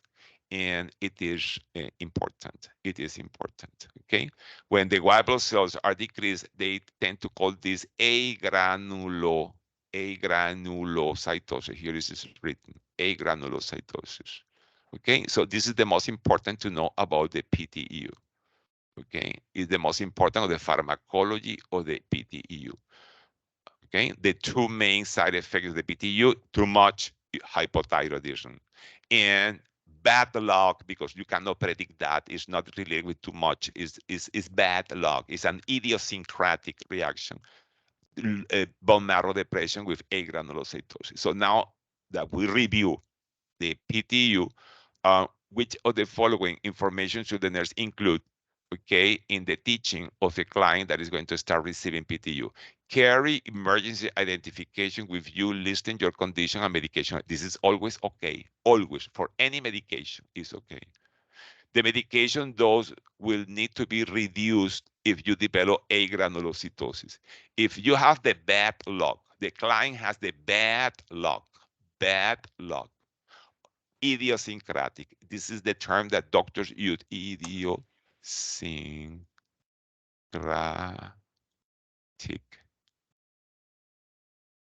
Okay. The bad luck of developing this rare but catastrophic reaction, bone marrow depression, you need to stop the medication and never again you can have the medication. For example, if you have allergy to the penicillin, you don't reduce the dose. You stop the penicillin and you never again take the penicillin, no? Okay, the same is when one of those medications produces those unexpected adverse bad luck reaction. If you have allergy to penicillin, it's bad luck. It's not because you received too much penicillin or the penicillin is expired. No, it's because bad luck that you are allergic to penicillin. The same happens with this. It's not an allergic reaction, but has a similar meaning. It's bad luck that you developed agranulocytosis, and then this medication need to be discontinued and never again can be taken. So this is wrong. You will experience weight loss if the medication is effective. No, all the way around. If you improve, if you eliminate the hyperthyroidism, you will gain weight, not lose weight. It is wrong. Increase your daily intake of food containing iodine. It's not recommended to increase intake of iodine for patients with hyperthyroidism. So it is not. So I'm pretty sure that is applied to any medication. It is correct. Why I take so long to analyze? Because this is what I want you to do in your test. Enjoy the questions and systematically rule out all the options that are wrong and live with one option that has no discussion. Sometimes not so easy. Sometimes you have two options possible and then you make them compete. But it's better to make compete two options instead of making compete four options. The nurse is preparing to administer a beta blocker, the LOL, propranolol, metoprolol, atenolol, yes, okay, beta blocker to a client. Which of the following would be a contraindication to administer the medication?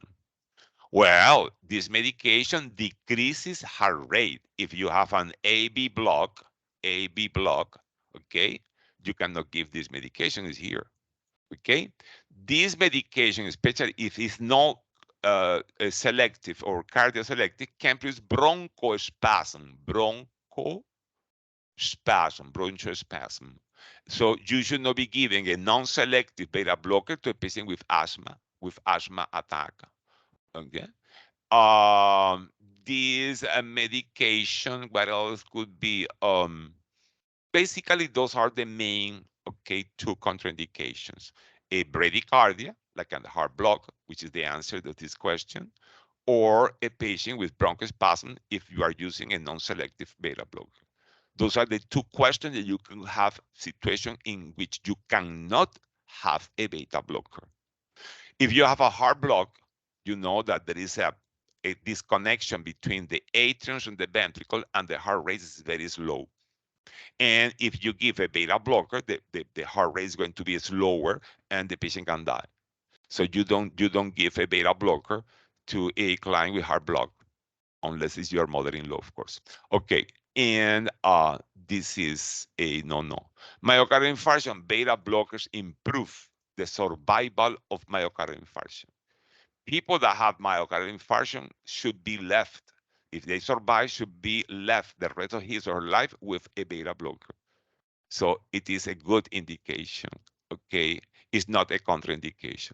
Low doses of beta blockers, especially the carvedilol,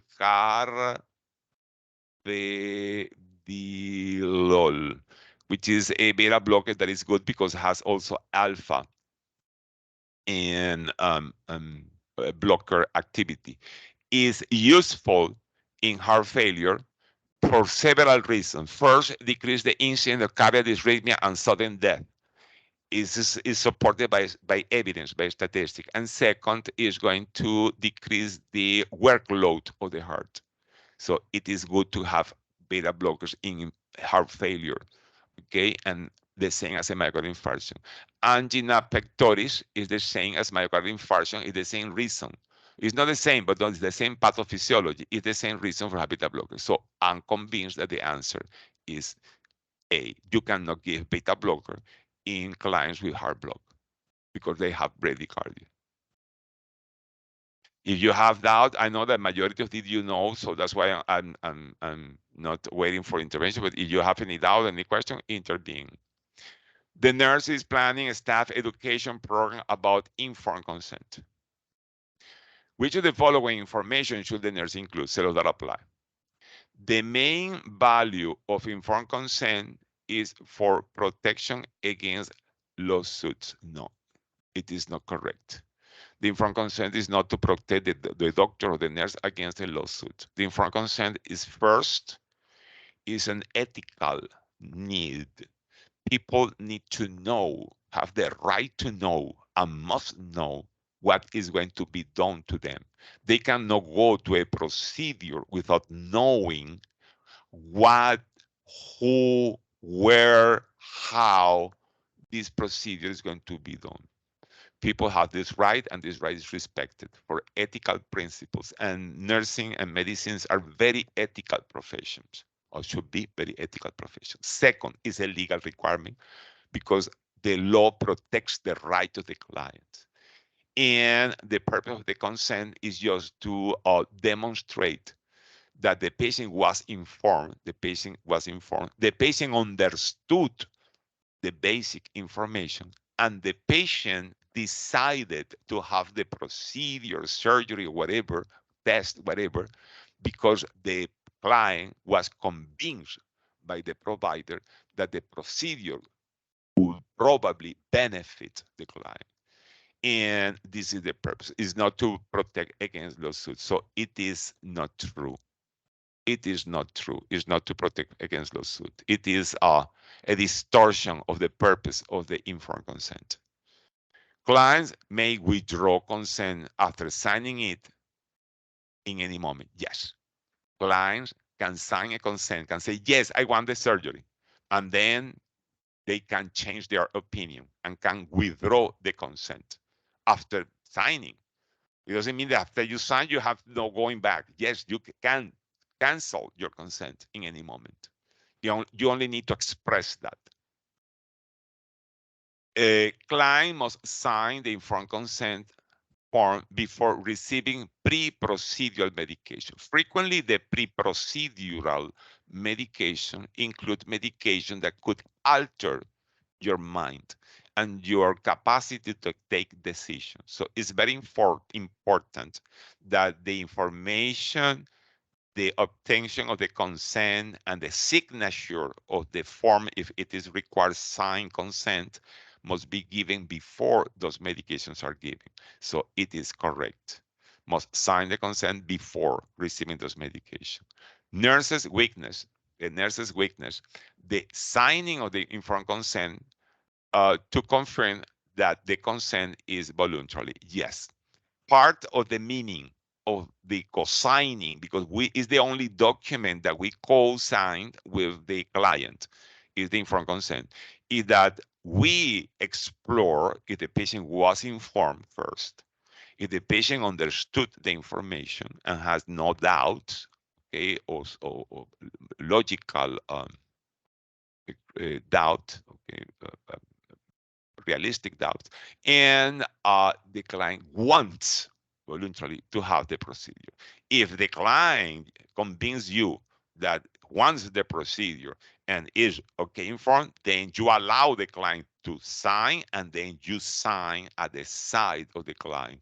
And this is the meaning of your signature. Yes, this is yes.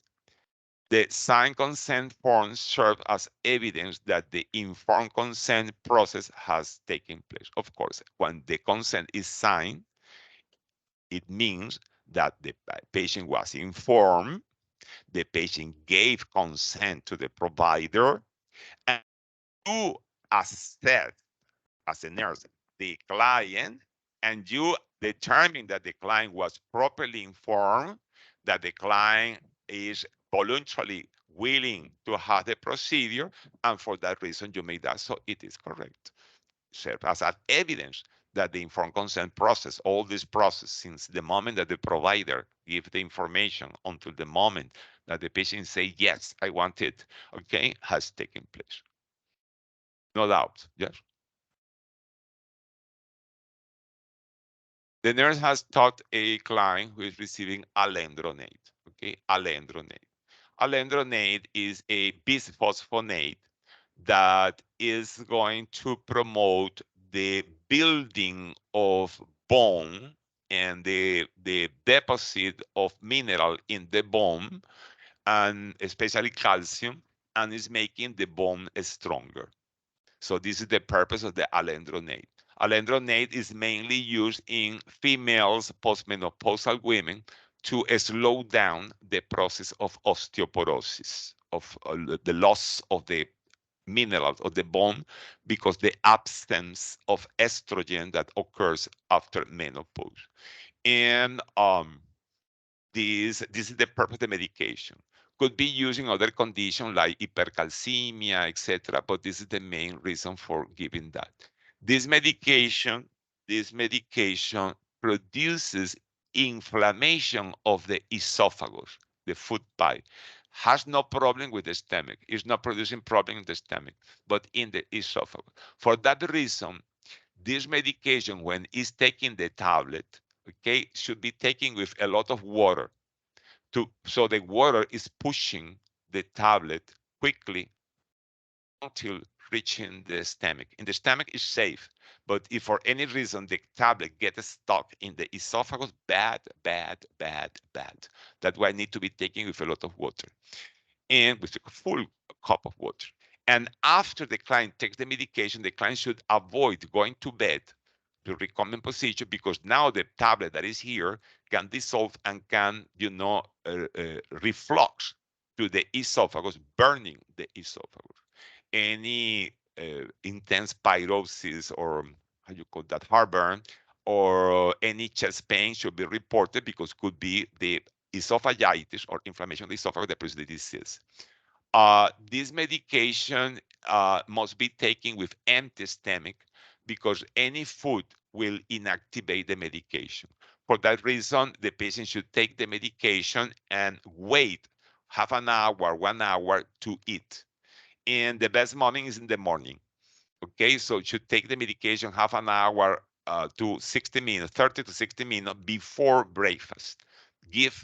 Allowed to pass at least 30 minutes before having breakfast to be to move the medication to the duodenum and to be absorbed. And this medication should be taken together with supplements of calcium. Okay, uh, uh, because you need extra calcium to move calcium from the blood into the bone, into the bone. So a calcium-rich diet could be a good option that the nurse can teach, but also calcium supplement prescribed by the doctor. This medication rarely can produce necrosis of the jaw, the mandible, no, the bone that we have in the lower part of the mouth. Yes, and pain is rare, but if the patient have pain to chew, pain in the face should be reported because there could be a rare case of necrosis of the jaw. Okay. So the question is, which of the following statement by the client would indicate correct understanding? So the patient understood your teaching. So what I just review mentally, you need to talk with the client and explain that to the client. I will take alendronate half an hour before I eat breakfast is correct. I should avoid weight-bearing exercise while taking alendronate. We take alendronate mainly for osteoporosis, yes? And the weight-bearing exercises, like walking, are good for the osteoporosis. Okay, so this client must do weight-bearing exercise, dance, walking, etc. You can walk with weight in your hands to increase the weight, but you don't need to lift weights. Okay, for example, swimming is not good because you are not supporting your weight, but this is wrong because they say avoid. I should discontinue alendronate if I experience nausea or vomiting. It's no reason to discontinue. Always should be consulted with the doctor. Patients should not discontinue the medication by own decision. Should be discussed. So it is a polemic option. So the patient should not generally, in general, discontinue the medication without doctor consultation because usually the first times that you take new medications can produce nausea, even vomits. Can apply to antibiotics, can apply to many other medications. And then if the person continue taking the medication, then patient notice that they start tolerating the medication. So I don't like it. I should discontinue if I experience nausea or vomit. I don't like it. I don't like it because it should not be done with any medication. This is not reason to discontinue a medication, nausea or vomiting. Probably with the exception of dioxin, no? But it's the nurse the one that is going to discontinue the medication. I will need to remain in an upright position for 30 minutes after taking alendronate. It is correct because I explained the rationale for the gastroesophageal reflux. And I should notify my primary healthcare provider if I experience difficulty swallowing while taking alendronate. Yes, because difficulty swallowing suggests esophagitis, and it is a concern because it is a specific important side effect of the medication.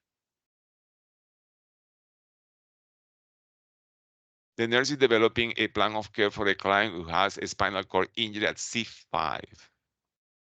Okay, so C5. Okay, C5. Okay, C5 is below C4, obviously. And independent of the question, because the question is not about this, if you have an acute spinal cord injury, either in C3, C4, and C5, you are in a big problem with the client. Because here in C4 is where the nerves that control the diaphragm muscle that we use to breathe, okay, indispensable muscle to breathe, emerges. If you have a spinal cord injury, C5, C4, C3, the phrenic nerve could be affected and the patient could be having problem to move the air in and out. I mean to breathe. I mean to ventilate. But it is in the acute situation. Just happened, the spinal cord injury.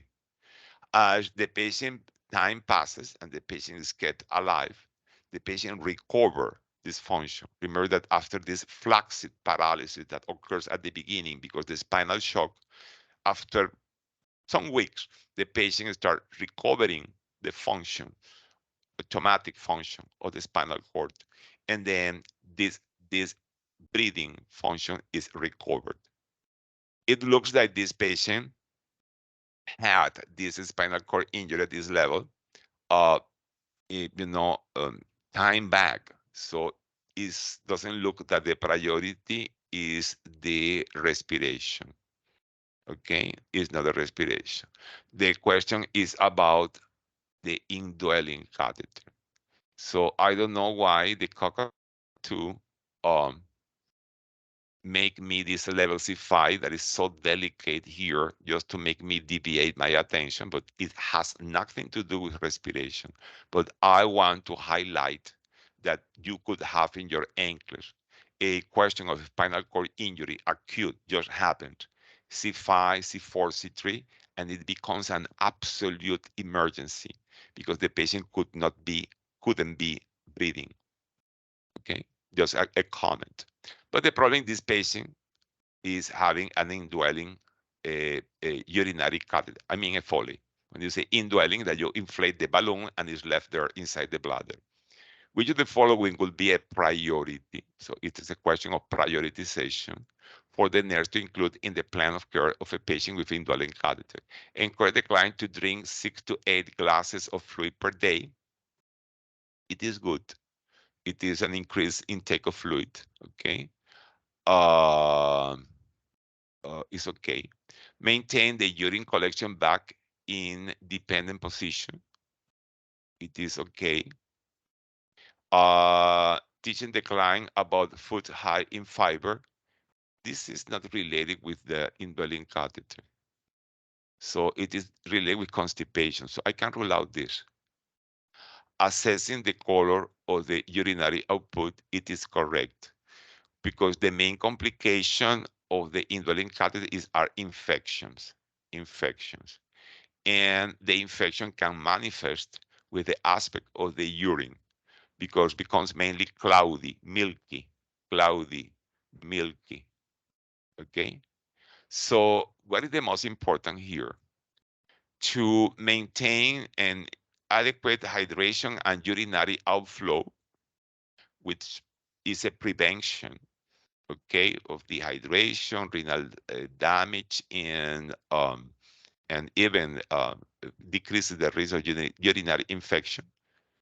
Maintain the urine collection back in a dependent position, which is fundamental to allow the urine to live, or assess the colon, the urine output to see if an infection can occur. So I need your help. The only one that I could rule out here is the fiber, has nothing to do. And probably increased fluid intake is a priority, but it's not the maximum priority because, it is, we are looking the most important.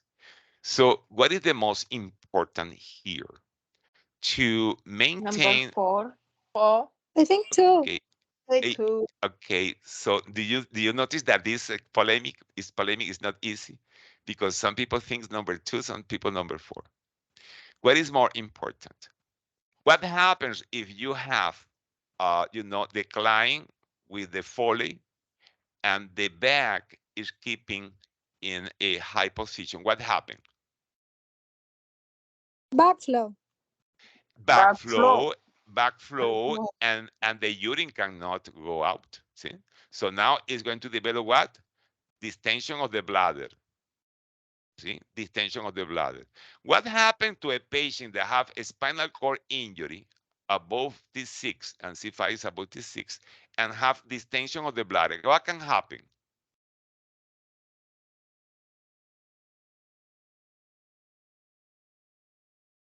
Autonomic dysreflexia. Yes. Isn't it?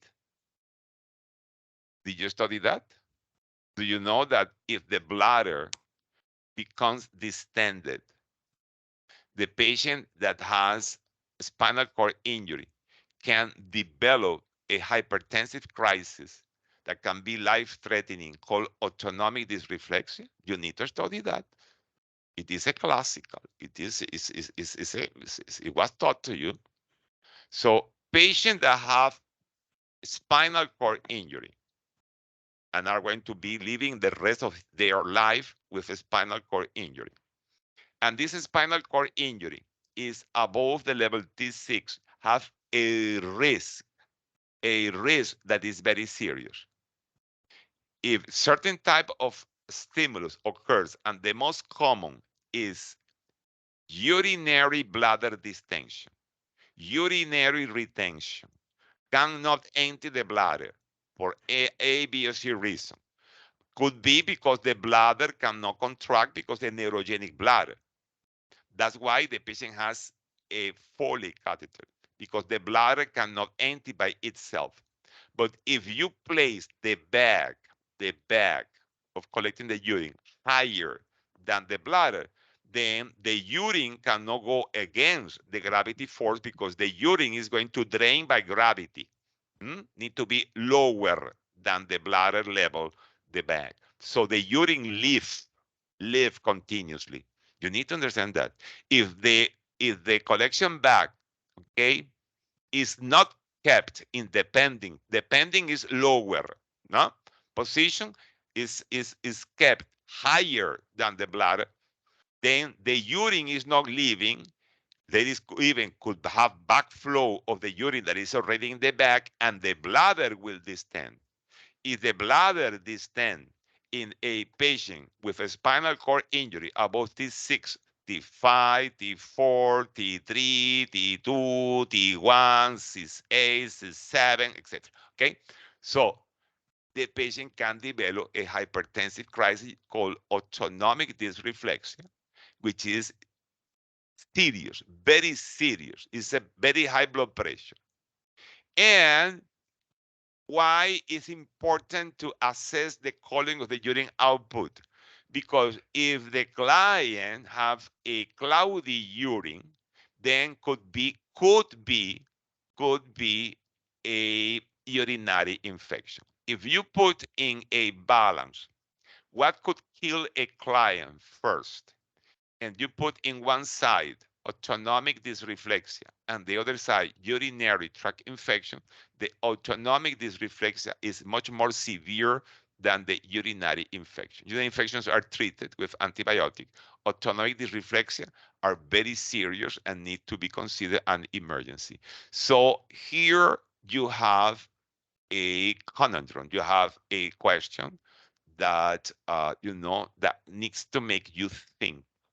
Okay, uh, what is more important? Observe if, conditional, if you develop cloudy urine, to report to the doctor so the doctor orders a test and antibiotic, or keep the bag all time lower than your bladder to prevent bladder distension and the development of this acute catastrophic emergency called autonomic dysreflexia. For the way that I'm, explaining my point of view, remember that this is not the answer key, this is my point of view, but Jean's point of view. I think that I would be favoring number 2 more than number 4 for the reason that I explained. Maybe there are some of you that don't know what is autonomic dysreflexia. If it is this way, you need to go to the book of MedSearch and you need to read autonomic dysreflexia. It's an absolute emergency. It's a hypertensive crisis. Is a, the patient that suffers spinal cord injury, okay, generally are young. The young and the restless and the bold, the young and the bold, no? That are doing activities that favor this kind of accident. So generally is a young person. Sadly, is much more frequent males than females. And alcohol and drug of abuse are frequently involved. So now we have a young person that never had high blood pressure with a spinal cord injury. And then because the condition have a urinary retention, because the CNA left the bag on the bed. The patient is on the bed, and the CNA forgot and left the bag here between the leg of the client on the bed. So now the urine is not flowing and the bladder is distending. And the patient now develop a blood pressure 240 over 160. What is this? A severe elevation, acute, sudden, in a patient that is not used first time. Okay, has an elevation of the blood pressure. Those elevation, those severe elevation of the blood pressure in people that are not used to have hypertension are going to flood the brain, producing acute brain edema, acute increased intracranial pressure, can produce brain hemorrhage, can produce seizures, is a catastrophic condition. This is going to be experienced initially by the patient with headache. Usually they have headache, nausea, dizziness. They are going to have flush, red face, are going to complain of vasodilation in the upper part of the body. So flush face.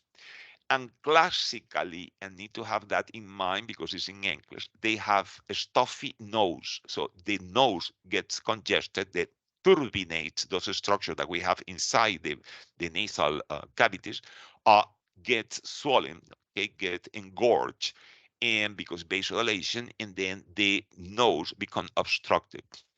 The patient cannot breathe through the nose. And it is a classical question in English. You have 4 patients with spinal cord injury. Which one you see first? And it's the one that says that suddenly I have my nose obstructed, congested. I have a stuffy nose. So this is one of the signs or the symptoms, sorry, of autonomic dysreflexia. And the patient tends to have bradycardia, which is a paradox. And you see those paradoxical situations because usually those patients in distress have tachycardia. So now the client have bradycardia because this big elevation of the blood pressure and increment of the intracranial pressure is going to produce as a reflex stimulation of the baroreceptor with bradycardia. There is a bradycardia, which is unexpected because we are used to have tachycardia in those stressful situations, in those predicaments, in those emergencies. And the patient can have other manifestation like, goosebumps, dilation of the pupils, etc. Of course, the nurse with all those symptoms that I described in a person with a potential urinary retention, the first I should, and history of spinal cord injury, the first I should do is to check the blood pressure. This is the first to do, to check the blood pressure. And then you verify, you confirm that it is an autonomic dysreflexia because you obtain in your quick check of the blood pressure a very high blood pressure, which is not a usual in the client. So now comes the next step. What you do next? You sit the client. You sit the client. When you sit the client, and you need to hold the client. The client cannot sit alone. You need to hold the client. So you sit the client and preferably allow the legs to dangle, to go down, to be dependent. Even if the client have those stocking to prevent DVT, those TED stocking, remove that. The purpose of sitting the client is to make the blood go to the lower extremities. This is going to produce like an orthostatic hypotension in those clients that will counter the hypertension that they are having. So just sitting the client will improve the client like an 80%. Will improve the client a lot. And then after you sit the client, which will decrease the elevated blood pressure quickly, rapidly, immediately, check if the client has the bladder distended and fix it. If the bag was high, lower the bag so the urine flows and the bladder empties. If the patient is not catheterize the client. Of course, you need an order or protocol or standing order. You understand? And this is the next to do. Doctors could order PRN medication to lower the blood pressure. Usually they prescribe a vasodilators like nifedipine and lodipine calcium channel blockers, etc. And then you can administer the medication if it is included in the question, had been previously prescribed PRN for those incidents. So this is autonomic dysreflexia, a very common question in your NCLEX. And I think that this question is exploring if you are aware of this serious complication that can present patients that are convalescent of a spinal cord injury. And that's it. Because, okay, urinary infection is important, but much more serious is the autonomic dysreflexia. And not keeping the bag in the pending position can trigger an autonomic dysreflexia. Why? Because the bladder will distend. By the way, there are other stimuli that can also trigger autonomic dysreflexia, but are very rare.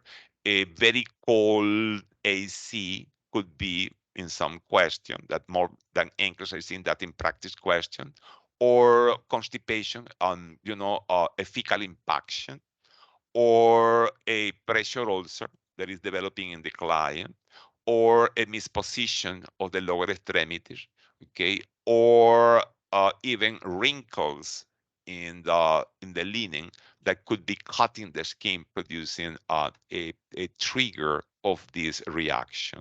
But the most common, and pretty sure that is going to be in your anchors if they are going to explore that, is urinary retention, bladder distension.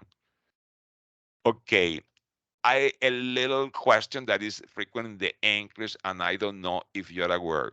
Okay, if you have a patient that has injury of the cervical spine, so injury of the cervical spine, the spine that is in the neck, okay, the individual will be paralyzed, the arms and the legs. You need to learn that. If somebody has damage the spinal cord at the cervical left, the arm will be paralyzed and the legs will be paralyzed. So all the body will be paralyzed. It's called quadriplegia, okay? Quadriplegia or tetraplegia. Quadri and tetra is the same. Quadri, sorry, en inglés es con Q. Quadri or tetraplegia, okay, is paralysis of 4 extremities. This person cannot eat by him or herself. This person cannot dress by him or herself. This person cannot keep the sitting position alone. It's going to whoop, pang, back, yes, or whoop, fall. This person, what else? Cannot dress, it cannot brush the teeth, cannot comb. So notice the severe limitation that will have this patient. This patient cannot be placed in a wheelchair that has mechanical wheelchair that has wheels that the patient must push with the arms. Need to be in an electrical wheelchair that move, okay, by a motor, and the patient will control the wheelchair with the mouth. Usually have a device that allows to control the wheelchair with the mouth. Okay, the mind of the client is going to be intact. ¿Cómo se llama? Generally, the chewing and swallowing is okay because it depends on the cranial nerve more than the spinal cord. If the level is C4 or C3 to C5 in the acute phase, can have problem to breathe. If the client have the injury at the level of the thorax, this is thoracic, okay, the thorax, okay, the thorax, okay, or at the level of the lumbar. So if the level is, let me simplificar, if the level is thorax, so is here, the thorax, okay? Thoracic, T is thorax, yes. Or lumbar, okay? Lumbar and sacral, no? And sacral. So any thoracic level, T level, L level, S level, will spare the upper extremity. So the patient will be able to move the upper extremity. So this patient can eat by him or herself, can wash the teeth, can brush the teeth, can, ¿cómo se llama? Comb, can dress. Because even if the legs are paralyzed, because those patients will have paralyzed only the legs, and it's called paraplegia. Paraplegia, yeah? Even if they cannot move their legs, they can put the pants and they can put a shirt, they can dress themselves, okay? And they can even move a wheelchair that you need to use your arms to push the wheels, a mechanical wheelchair, okay? Do you understand this explanation? Because I saw that in NCLEX a lot, and I don't know what happened. The majority of the students that I discussed this question that they ask, what can do a client that has a spinal cord injury? They are lost. I don't know why people have problem understanding something so simple. Do you understand my explanation? Yes or not? Tell me something. Yes, yes. Yes. Okay. Remember that never will be able to walk. Walk never. Any spinal cord injury at any level, no walk. Is not expected to walk again. Okay, it's not expected. I know there are clients, they are patients, no diseases, but this is too deep. This is not for the test, okay? So they are patient that has no total damage of the spinal cords and then some strength in the legs and could walk, but this is the exception. We don't go with the exception, we go with the rule. And the questions in English go to the rule, not with the exception, okay? So, okay, it is important for spinal cord injury because we never know which question you will have in your test. The nurse has been made aware that the following 4 clients require assistance. The nurse should first assist. So it is a question of prioritization. The client who had, you need to find a client that is, more severely sick or in immediate risk. An abdominal hysterectomy. Hysterectomy is when the uterus and usually the fallopian tubes are removed because the client generally have fibroids. Okay, the big majority are for fibroids, a benign condition, or a localized cancer that can be cured with the hysterectomy. Okay, so an abdominal hysterectomy has a wound in the abdomen. Okay, 5 hours ago, recent, and is reporting severe incisional pain. It's very painful. The hysterectomy is a very painful surgery. It's relatively safe. It's not high risk. It's not high risk like the heart surgery, the lung surgery, or the upper abdomen surgery, or the brain surgery that are high risk surgery. It's a moderate risk surgery, okay? But it's very painful. It is expected, guys. I think that we can rule out pain in those situations that are stable are not usually the priority. The pain that are priority is the chest pain of myocardial infarction, the worst headache of my life, the brain of hemorrhage, the pain of the back of a client diagnosed with aneurysm of the aorta, the epigastric pain of a pregnant woman that could be a sign of eclampsia, the compartment syndrome pain, this excruciating pain that doesn't improve with morphine of a patient with a fracture. Those are the pain that can be priorities. But generally, pain in NCLEX is not a priority. Okay, especially this kind of pain that is expected because of the surgery. A transuteral resection of the prostate, so somebody that, a viejo, an old man that has enlarged prostate gland, and through the urethra, they scrape the excess of prostate and has a Foley catheter, and this catheter has become disconnected. Should be connected with a closed drainage system, a bag. Even sometimes has connected with a bag of fluids that is irrigating the bladder. It's called continuous bladder irrigation, but is disconnected. Nobody's going to die for that, so it can be discarded. So let's see, it's between the two last. A lumbar, you know what part is the lumbar, the low back, laminectomy. The vertebrae is a bone that has a cylindrical shape, but has some structures, okay, some structure that leave a hole through which the spinal cord travels. This is solid bone, and this is solid bone. This is solid bone, okay? And the laminin, okay, is those side of the bone that can be cut to decompress, to release a patient that has a trapped, a compressed, entrapped okay, nerve here producing sciatic okay, lesion. So they have a surgery where a piece of the bone is really removed. It's called laminectomy. 2 days ago, 2 days ago. So should be going home, no? And is reporting that the feet are still numb. Remember that when the nerve is compressed by the hernia that usually have those clients, the feet can be numb.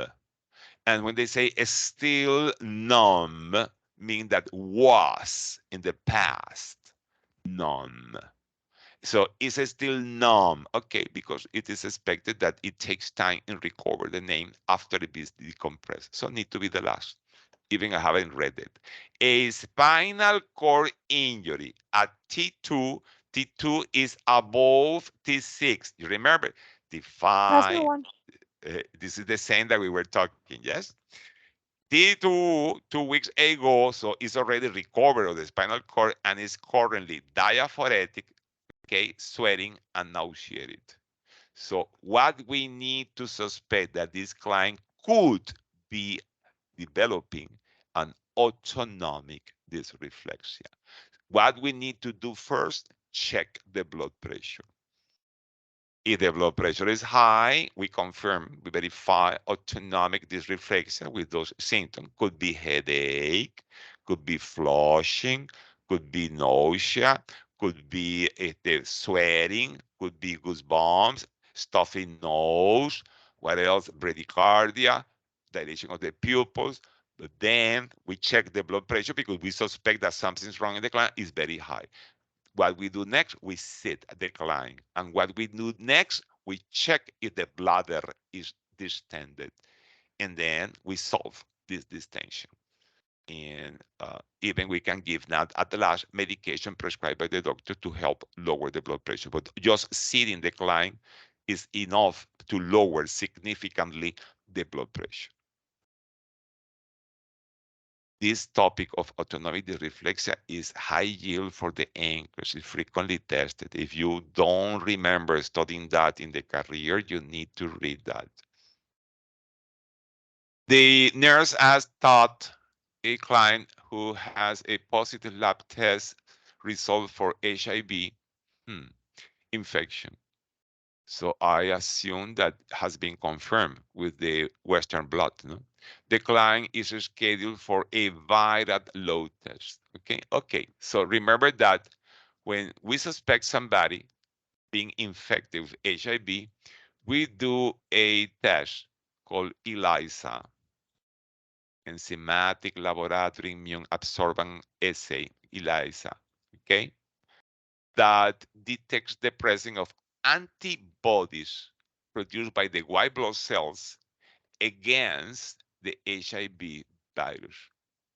This test is very sensible. It's not going to allow anybody to escape because any minimum amount of antibodies being produced by the own client's white blood cells against this virus is going to be detected. And if the client is really, truly producing those antibodies, it because has the HIV.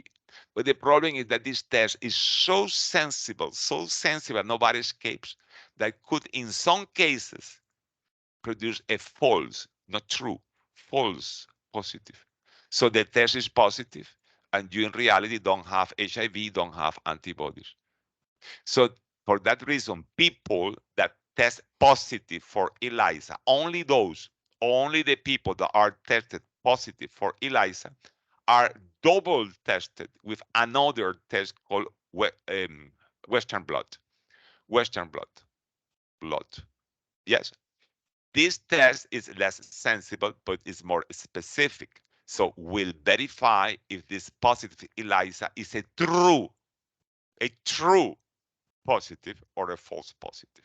So the confirmation is this. This test was those two tests were already done in this test and verify that yes, the client has antibodies against, because it can be tested. What is exploring this test? Antibodies produced by the white blood cell of the immune system of the client against the virus. It's not exploring the virus, it's exploring the response of the body to the presence of the virus. If you produce those antibodies because the virus is present in your body, that's why the positivity of those tests implies that the virus is present. But now the presence of the virus can be directly detected. And this is what is called viral load. And it's a polymerase chain reaction test that is going to investigate the amount of RNA, because the virus, the HIV is an RNA virus, okay, present in your body. By the way, this polymerase chain reaction test, but in that case for the coronavirus, is the test that they did recently in the pandemic, than when they introduce in your nose, okay, until your brain, because they stick those, those applicators until through your nose, onto your brain, okay, to collect the specimen to see if the virus is present there. Yes, it's the same PCR test, but in this case, it's for the virus, the HIV virus, because each PCR is specific for each different virus or bacteria. And the PCR will determine how many viruses are in a volume of blood, you know, and it's called viral load. Viral load. Okay? The viral load nowadays, with the modern treatment of HIV, can become undetectable by PCR. So the test of the polymerase chain reaction could not be able to detect any of the yes present virus, because there are so few, so sparse there, that cannot be detected by the test. It doesn't mean that the patient has not the virus. The virus is there, but cannot be found, cannot be detected. So this is an undetectable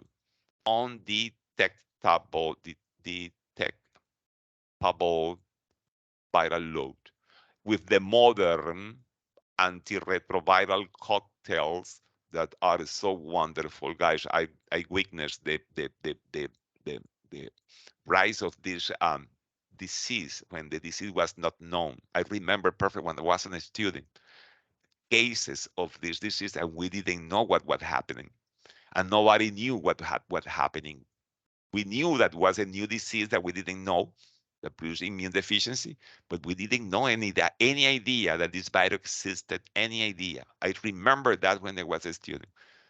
I'm talking about 1980. Don't make fun of me, okay? 1979, 1980, okay? And then how this disease was described, but imply a death penalty. And now with the modern treatment, those patients can live practically a normal life. The viral load is undetectable, and something wonderful occurs. If the viral load is undetectable, they cannot pass through sexual activity the virus to other person. And this is an advance that, from my point of view, is incredible. Is incredible. For you, no, because for you is something that is expected, is something that is part of your times. For me, is a miracle. Okay, so let's see after this break about my experience with HIV, the client schedule for a viral load. Which of the following statement by the client would indicate a correct understanding of the tissue? The viral load test is used to determine my response to the treatment regime I am receiving for HIV. Okay, Yes, the, yes. the idea is to have a viral load as low as possible, preferably undetectable. So it is a correct understanding. The viral load can rapidly detect HIV-specific antibodies in the blood. This is incorrect. The viral load detects the virus directly, not the antibodies. The antibodies are ELISA and Western blot. This is incorrect.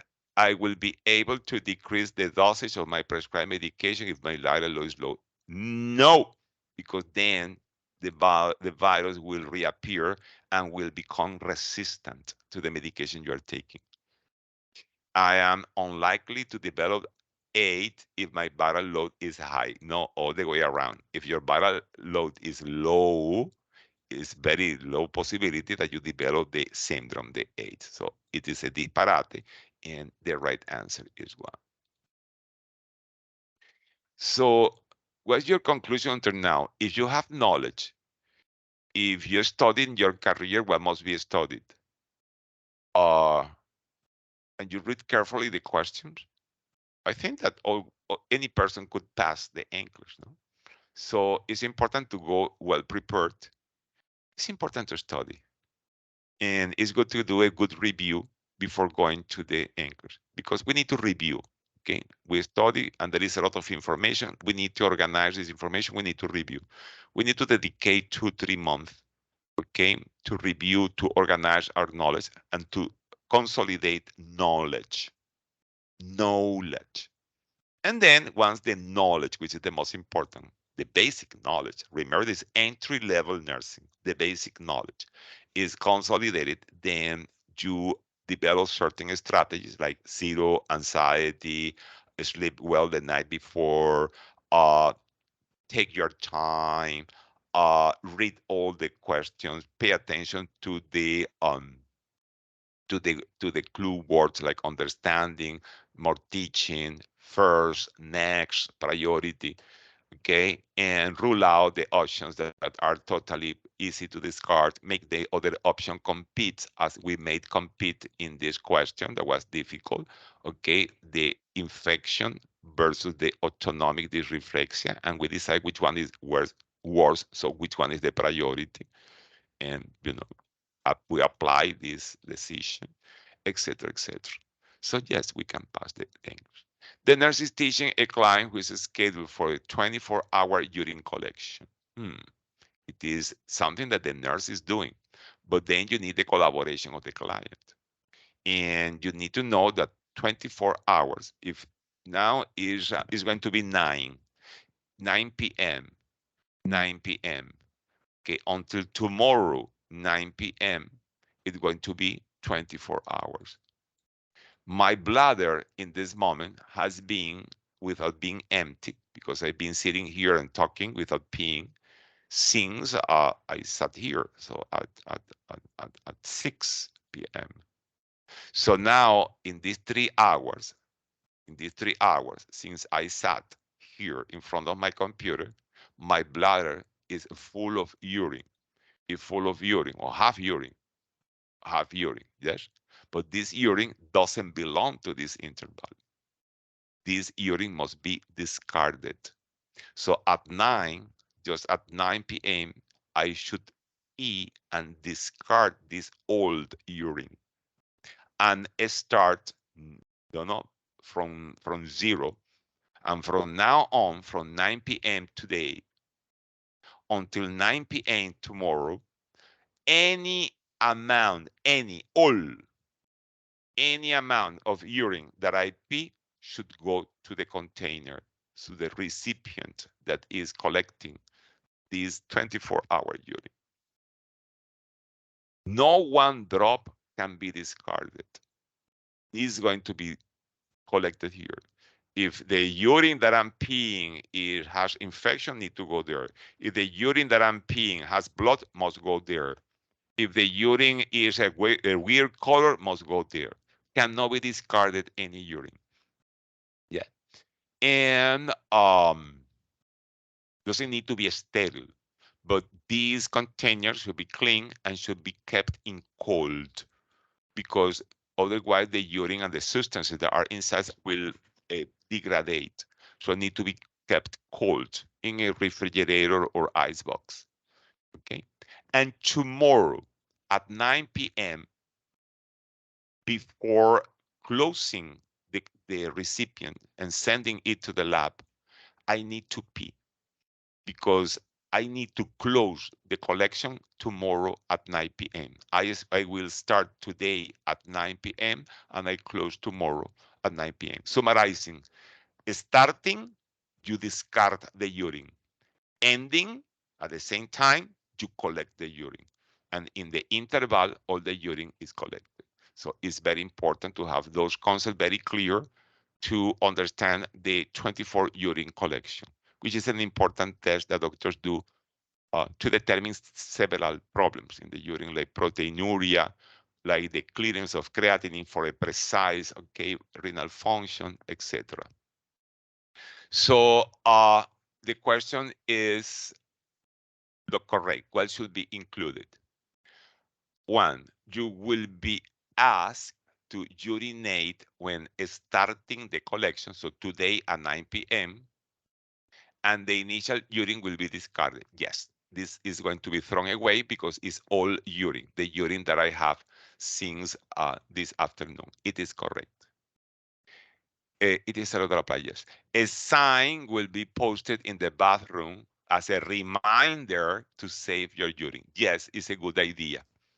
Okay, that I have dirt in my bathroom, because usually we pee in the bathroom. A sign, hey, don't throw away any urine. You need to remember to collect it. Okay, good. It's a good idea. You will be asked to void at the end of the designated time period, so tomorrow, 9 p.m., to complete the urine collection. Yes, and this urine is going to be collected. It is correct. You should discard urine that is dark or pink of color. It is incorrect. All the urine without exception must go to the container. It is incorrect. The collected urine will be sent to the lab at the end of each shift. So it means that it's in the hospital. Usually the hospital shifts are 8-hour shift or 12-hour shift. So it is incorrect, because we collect the urine in 24 hours and we send to the lab the urine of 24 hours, not the 12 hours of 8 hours. It is incorrect. So this is the interpretation of this question. This is the last. The nurse has taught a client with diabetes mellitus type 2. This is the most common, the one that you see in obese clients, the one that you see in older clients, yes, about food care. Food care is so important in diabetic clients. Which of the following statement by the client would indicate a correct understanding? So the good, the correct, okay, of the question. Zero that apply. I will check my shoes for foreign objects, you know, a nail, a pebble, a stone, prior to putting them on. This is correct. By the way, I recommend to any person, even if you are not diabetic, doing that. Okay. I should use a large coarse file to remove dry skin from a bunion. Don't do that, because you can traumatize the skin, can skin breakdown. Diabetic clients has a problem of healing because had bad circulation and because the sugar have predisposed for infections, and this can be the beginning of a gangrene.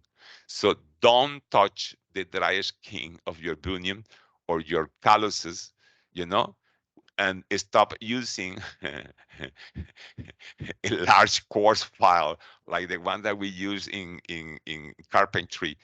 Es ecofina, se llama eso en Spanish. I don't know how to call that in English. It has a very long, okay, instrument with very coarse, okay, to to reduce to protuberance in the wood. Don't do that, please.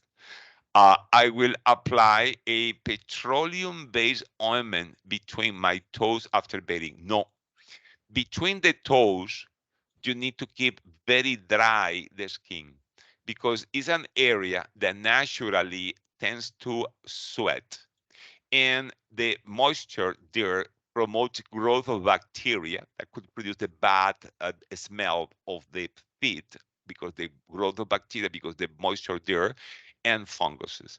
The bacteria and funguses are the can produce open skin, okay, because inflammation of the skin, and can be the entrance of infection in the foot producing gangrene.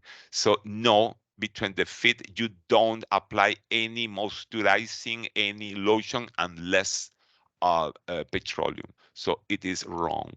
You keep between your fingers dry, and you are very careful drying with the towel between the fingers after showering. I should avoid crossing my legs. It is good to prevent decreasing cholesterol. It is good. When you cross your legs, you are making pressure on your arteries, and this will decrease the circulation, and is going to produce, bad circulation in the leg. I should wear new shoes for a few hours for several days until they fit well. Okay. So what do you think about this? That if the shoes are new, you buy good shoes, proper shoes, but are new, and then you need to break. This is the term that they use, late term, break the shoes, okay, because they are new. So how you could break the shoes, okay, in new shoes that you good shoes that you bought? How you break the shoes? You use all the day or just a few hours every day until they become broken. They become, loose. Uh, what do you think? Yes or not? I'll say yes. Okay. I say yes also. But if you're wearing your ankles and you are not sure, so you have doubt, what is the recommendation if you are not really sure? Because I say I think that yes. Even I have the temptation to say yes, that you break your shoes wearing them for short periods of time, and then you go back to your old shoes. I think it's okay. I think it's okay, but I'm not sure. So if you are not sure, the recommendation, especially now that we know we are going to have partial credit, okay, is that leave it as blank. Because if this is wrong, you mark this and it's wrong, this will cancel one that you are pretty sure that was correct. So it could be a recommendation if you are not sure about this option.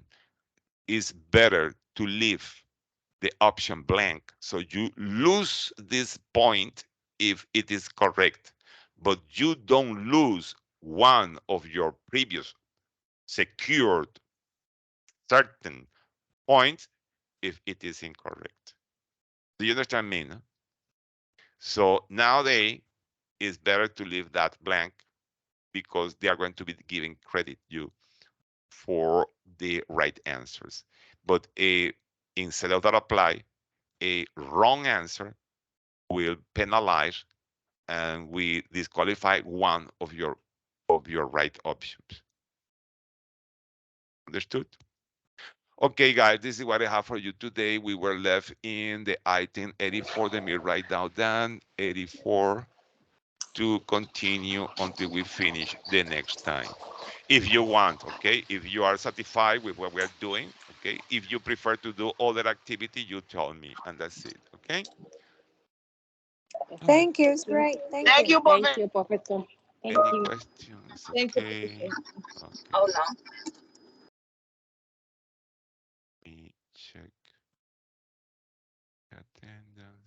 And